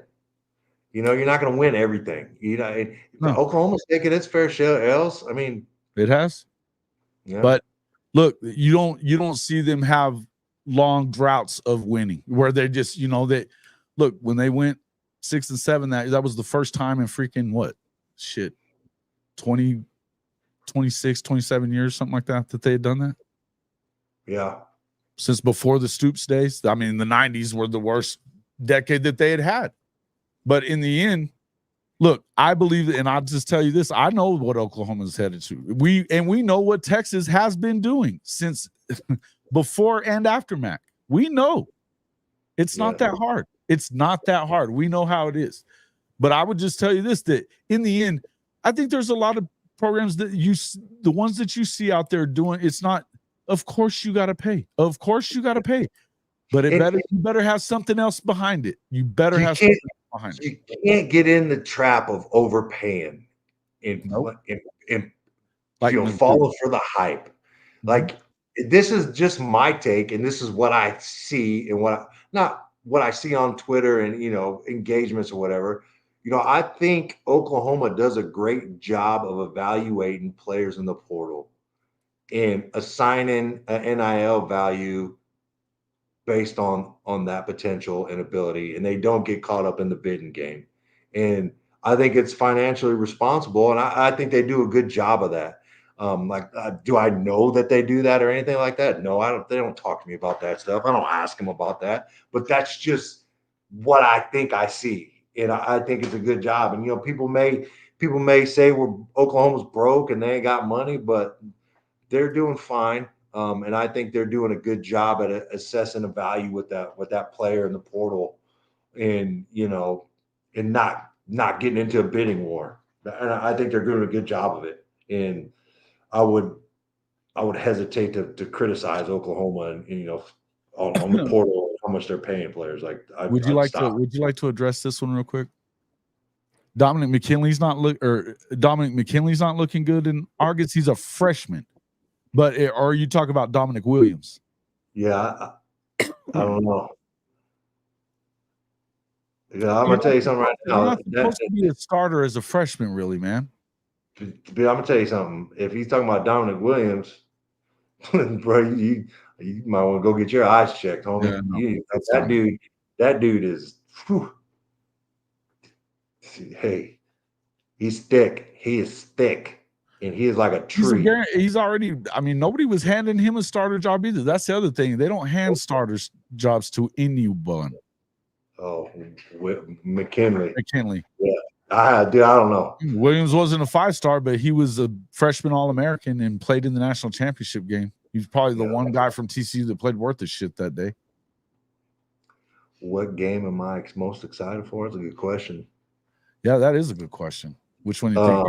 I think a lot of them are certain. Dude, I'm gonna tell you right now, I'm excited for Temple. Right, like right now, I'm excited for Temple. Don't do that. No, I'm serious. But I'm really excited to get to the Cotton Bowl. Like, I've never been there. I'd always watched it, and I was like, man, that looks dope. It's just the state fair around and in the rivalry, and, you know, Texas. I've never been a big Texas fan, so. I'd have to say the Red River. Why not? You're not going to get any argument. You know what? I'm new. You guys are used to it. All right, I'm new. No, whoa. If I don't care if you're new or not new, nothing is like the Red River. Yeah, but people think that's an easy cop out. It's an easy answer. No, dude, listen, man. I'm ready for that one. I gotta get to that one. That's I'm also looking. You're the man. It's the right call. Now, Yeah. as far as the new SEC games, but we'll do that then. Of course, you should want the Red Ribbon. What other game are you looking at and going, oh man, damn? So I've been to Jordan Hare before. I was stationed out there, so I know about that play. I've been there. I'd love to get to Knoxville for sure, but I'm looking forward to LSU this year. Like I think that's a big one, man, and I think that's a big one on the schedule. I like that. You know, a lot of my old teammates at New Mexico State, you know, they used to go play that money game at LSU. They used to talk about it a lot. So that always stuck with me. That in the swamp. You went to Texas, didn't you? Did you go with them to Texas? Were you? Yeah, we played Texas twice. We played them that year with Ricky Williams, his Heisman year, and then we played him after that. We was giving it to him, but then, you know, they were just too deep next time we played him, 01. You know, I think when Sims, they kind of installed Sims as a freshman as a quarterback. You know, they just beat us down a little bit, but we were giving them all they could handle in the first half for sure. They just bigger and, you know, just kept bringing them in, and we were rotating. You know, we weren't rotating. They just kept. But yeah, you've been to Texas. Yep. Yeah, the Texas game. Yeah, and I remember. So Ty and David had a touchdown pass in that game. I remember that they just put it on Facebook recently. So. Oh really? Hotling and David Patterson. David Patterson. Yeah, Pappas is my cousin's husband. So. Oh, nice. Yeah, Pappas is my boy, man. That's one of the fastest white boys I've ever seen in my life. What you don't know about is that dude was strong. Dude, like, I remember I watched this dude. I was watching him power clean as a freshman. He's power cleaning, like I was like, damn. I was like, I need to get to work. Well, he got banged up pretty good. I think he probably could have went and made a team somewhere. You know, he really. Of course, he went on and finished it. You know, went and got another degree, and they're doing great. But they had some good kids too, man. They good athletes for kids, man. They killed it too. But man, that Patterson family, they had his younger brother played Division I basketball at Tech, and then he, of course, you know, he was so good. Yeah, we used to throw him alley-oops in high school, and he would reverse dunk off an oop. That's how good of an athlete that dude was. He was a different guy. He was just a different guy. All right. But yeah, definitely. I would look forward to it, man. I can't wait. I'm so excited that we're going to get to watch college football this weekend. Appreciate you coming in and hanging out. You watching that UNM game? Oh, yeah. Fuck the Lobos, man. Come on. I'm gonna tell you that right now. Watch him get that ass whipped. So dude, I'll check the ticker. I ain't watching them. Nah, I probably won't watch it either. I've watched something else, but it's. I mean, yeah, I'm not a Lobo fan at all. So, Neilio, can I get to Neilio's question real quick? Please. Yeah. Which one was it? I'm not sure what. Right here. The Campbell kid. See, I don't think he's at JC. We got a junior coming up here, so we'll see how it goes. But yeah, I don't know about Campbell. Is he at Manhattan? Maybe, I don't know. Not sure. But yeah, if he's at Manhattan, it's the same kid I'm thinking about. I can't remember his name, but yeah, that would be. He's back. I think he's back. Yeah. No, the Leach play sheet drop was in '98. The '98 game, the first year that they were here, or '99, I guess. Yeah. Yeah. Oh. Yeah. Whatever. Because they won the championship in 2000, but that was the '99 season, so it was actually, I think, right. You guys, I don't know, man. I was there during that time too, so it would have been '99 or 2000, yeah. But he was only there for a year, and then he went to Tech. So, all right, guys, we are definitely going to get out of here. Got some stuff going on, man. I really appreciate you hanging out with us and stuff again today and talking all this ball. I mean, we talk ball and love talking ball with you, but man, we've been hearing so much about Mike that I was like, man, I got to get Big Mike on here, talk about it a little bit. I need you to give it to us straight. And I appreciate that a lot, as always. Anytime, man, hit me up. Every time, man. We will get a hold of you again, and excited about this season coming up. And, you know, hey, here we go. Guys, if you hadn't hit that like button, I want to know what's going on with you guys. I let you come in here and talk trash to me all the time, and you're not hitting the like button. We've had 600 viewers in here, and we've got 53 likes. Folks, hook a brother up. Come on, hook it up. Hey, next time we got to get to 1K. Got to get to 1K. Hey man, that's what I'm talking about. And we will. I'll add a different thumbnail to it. They'll love being hearing from you and stuff, and talking about OU freshmen. Of course, we'll cut it up and we'll get more. So good stuff, guys. Thanks so much for coming in. We will see you guys on Wednesday. Actually, tomorrow night, Tuesday. We won't miss tomorrow night unless there was, of course, another issue with the network. That's why we weren't here last Tuesday night, but I appreciate you guys being here today. Make sure you hit that like button on the way out. Visit our sponsors, trimintmobile.com/HOF. Get some merch from the merch store, hofmedia.us/pod-merch. And if you want officially licensed gear, hofmedia.us/fanatics. You get the best deal you can get on Fanatics. If you're already shopping there, you might as well use our link. We don't make a ton off of that, but it'll certainly save you a lot. You get more off of if you just go straight to Fanatics by yourself. So go in there, check that out. The free way to make sure that you support the show, hit the freaking like button, subscribe. You know, be that guy.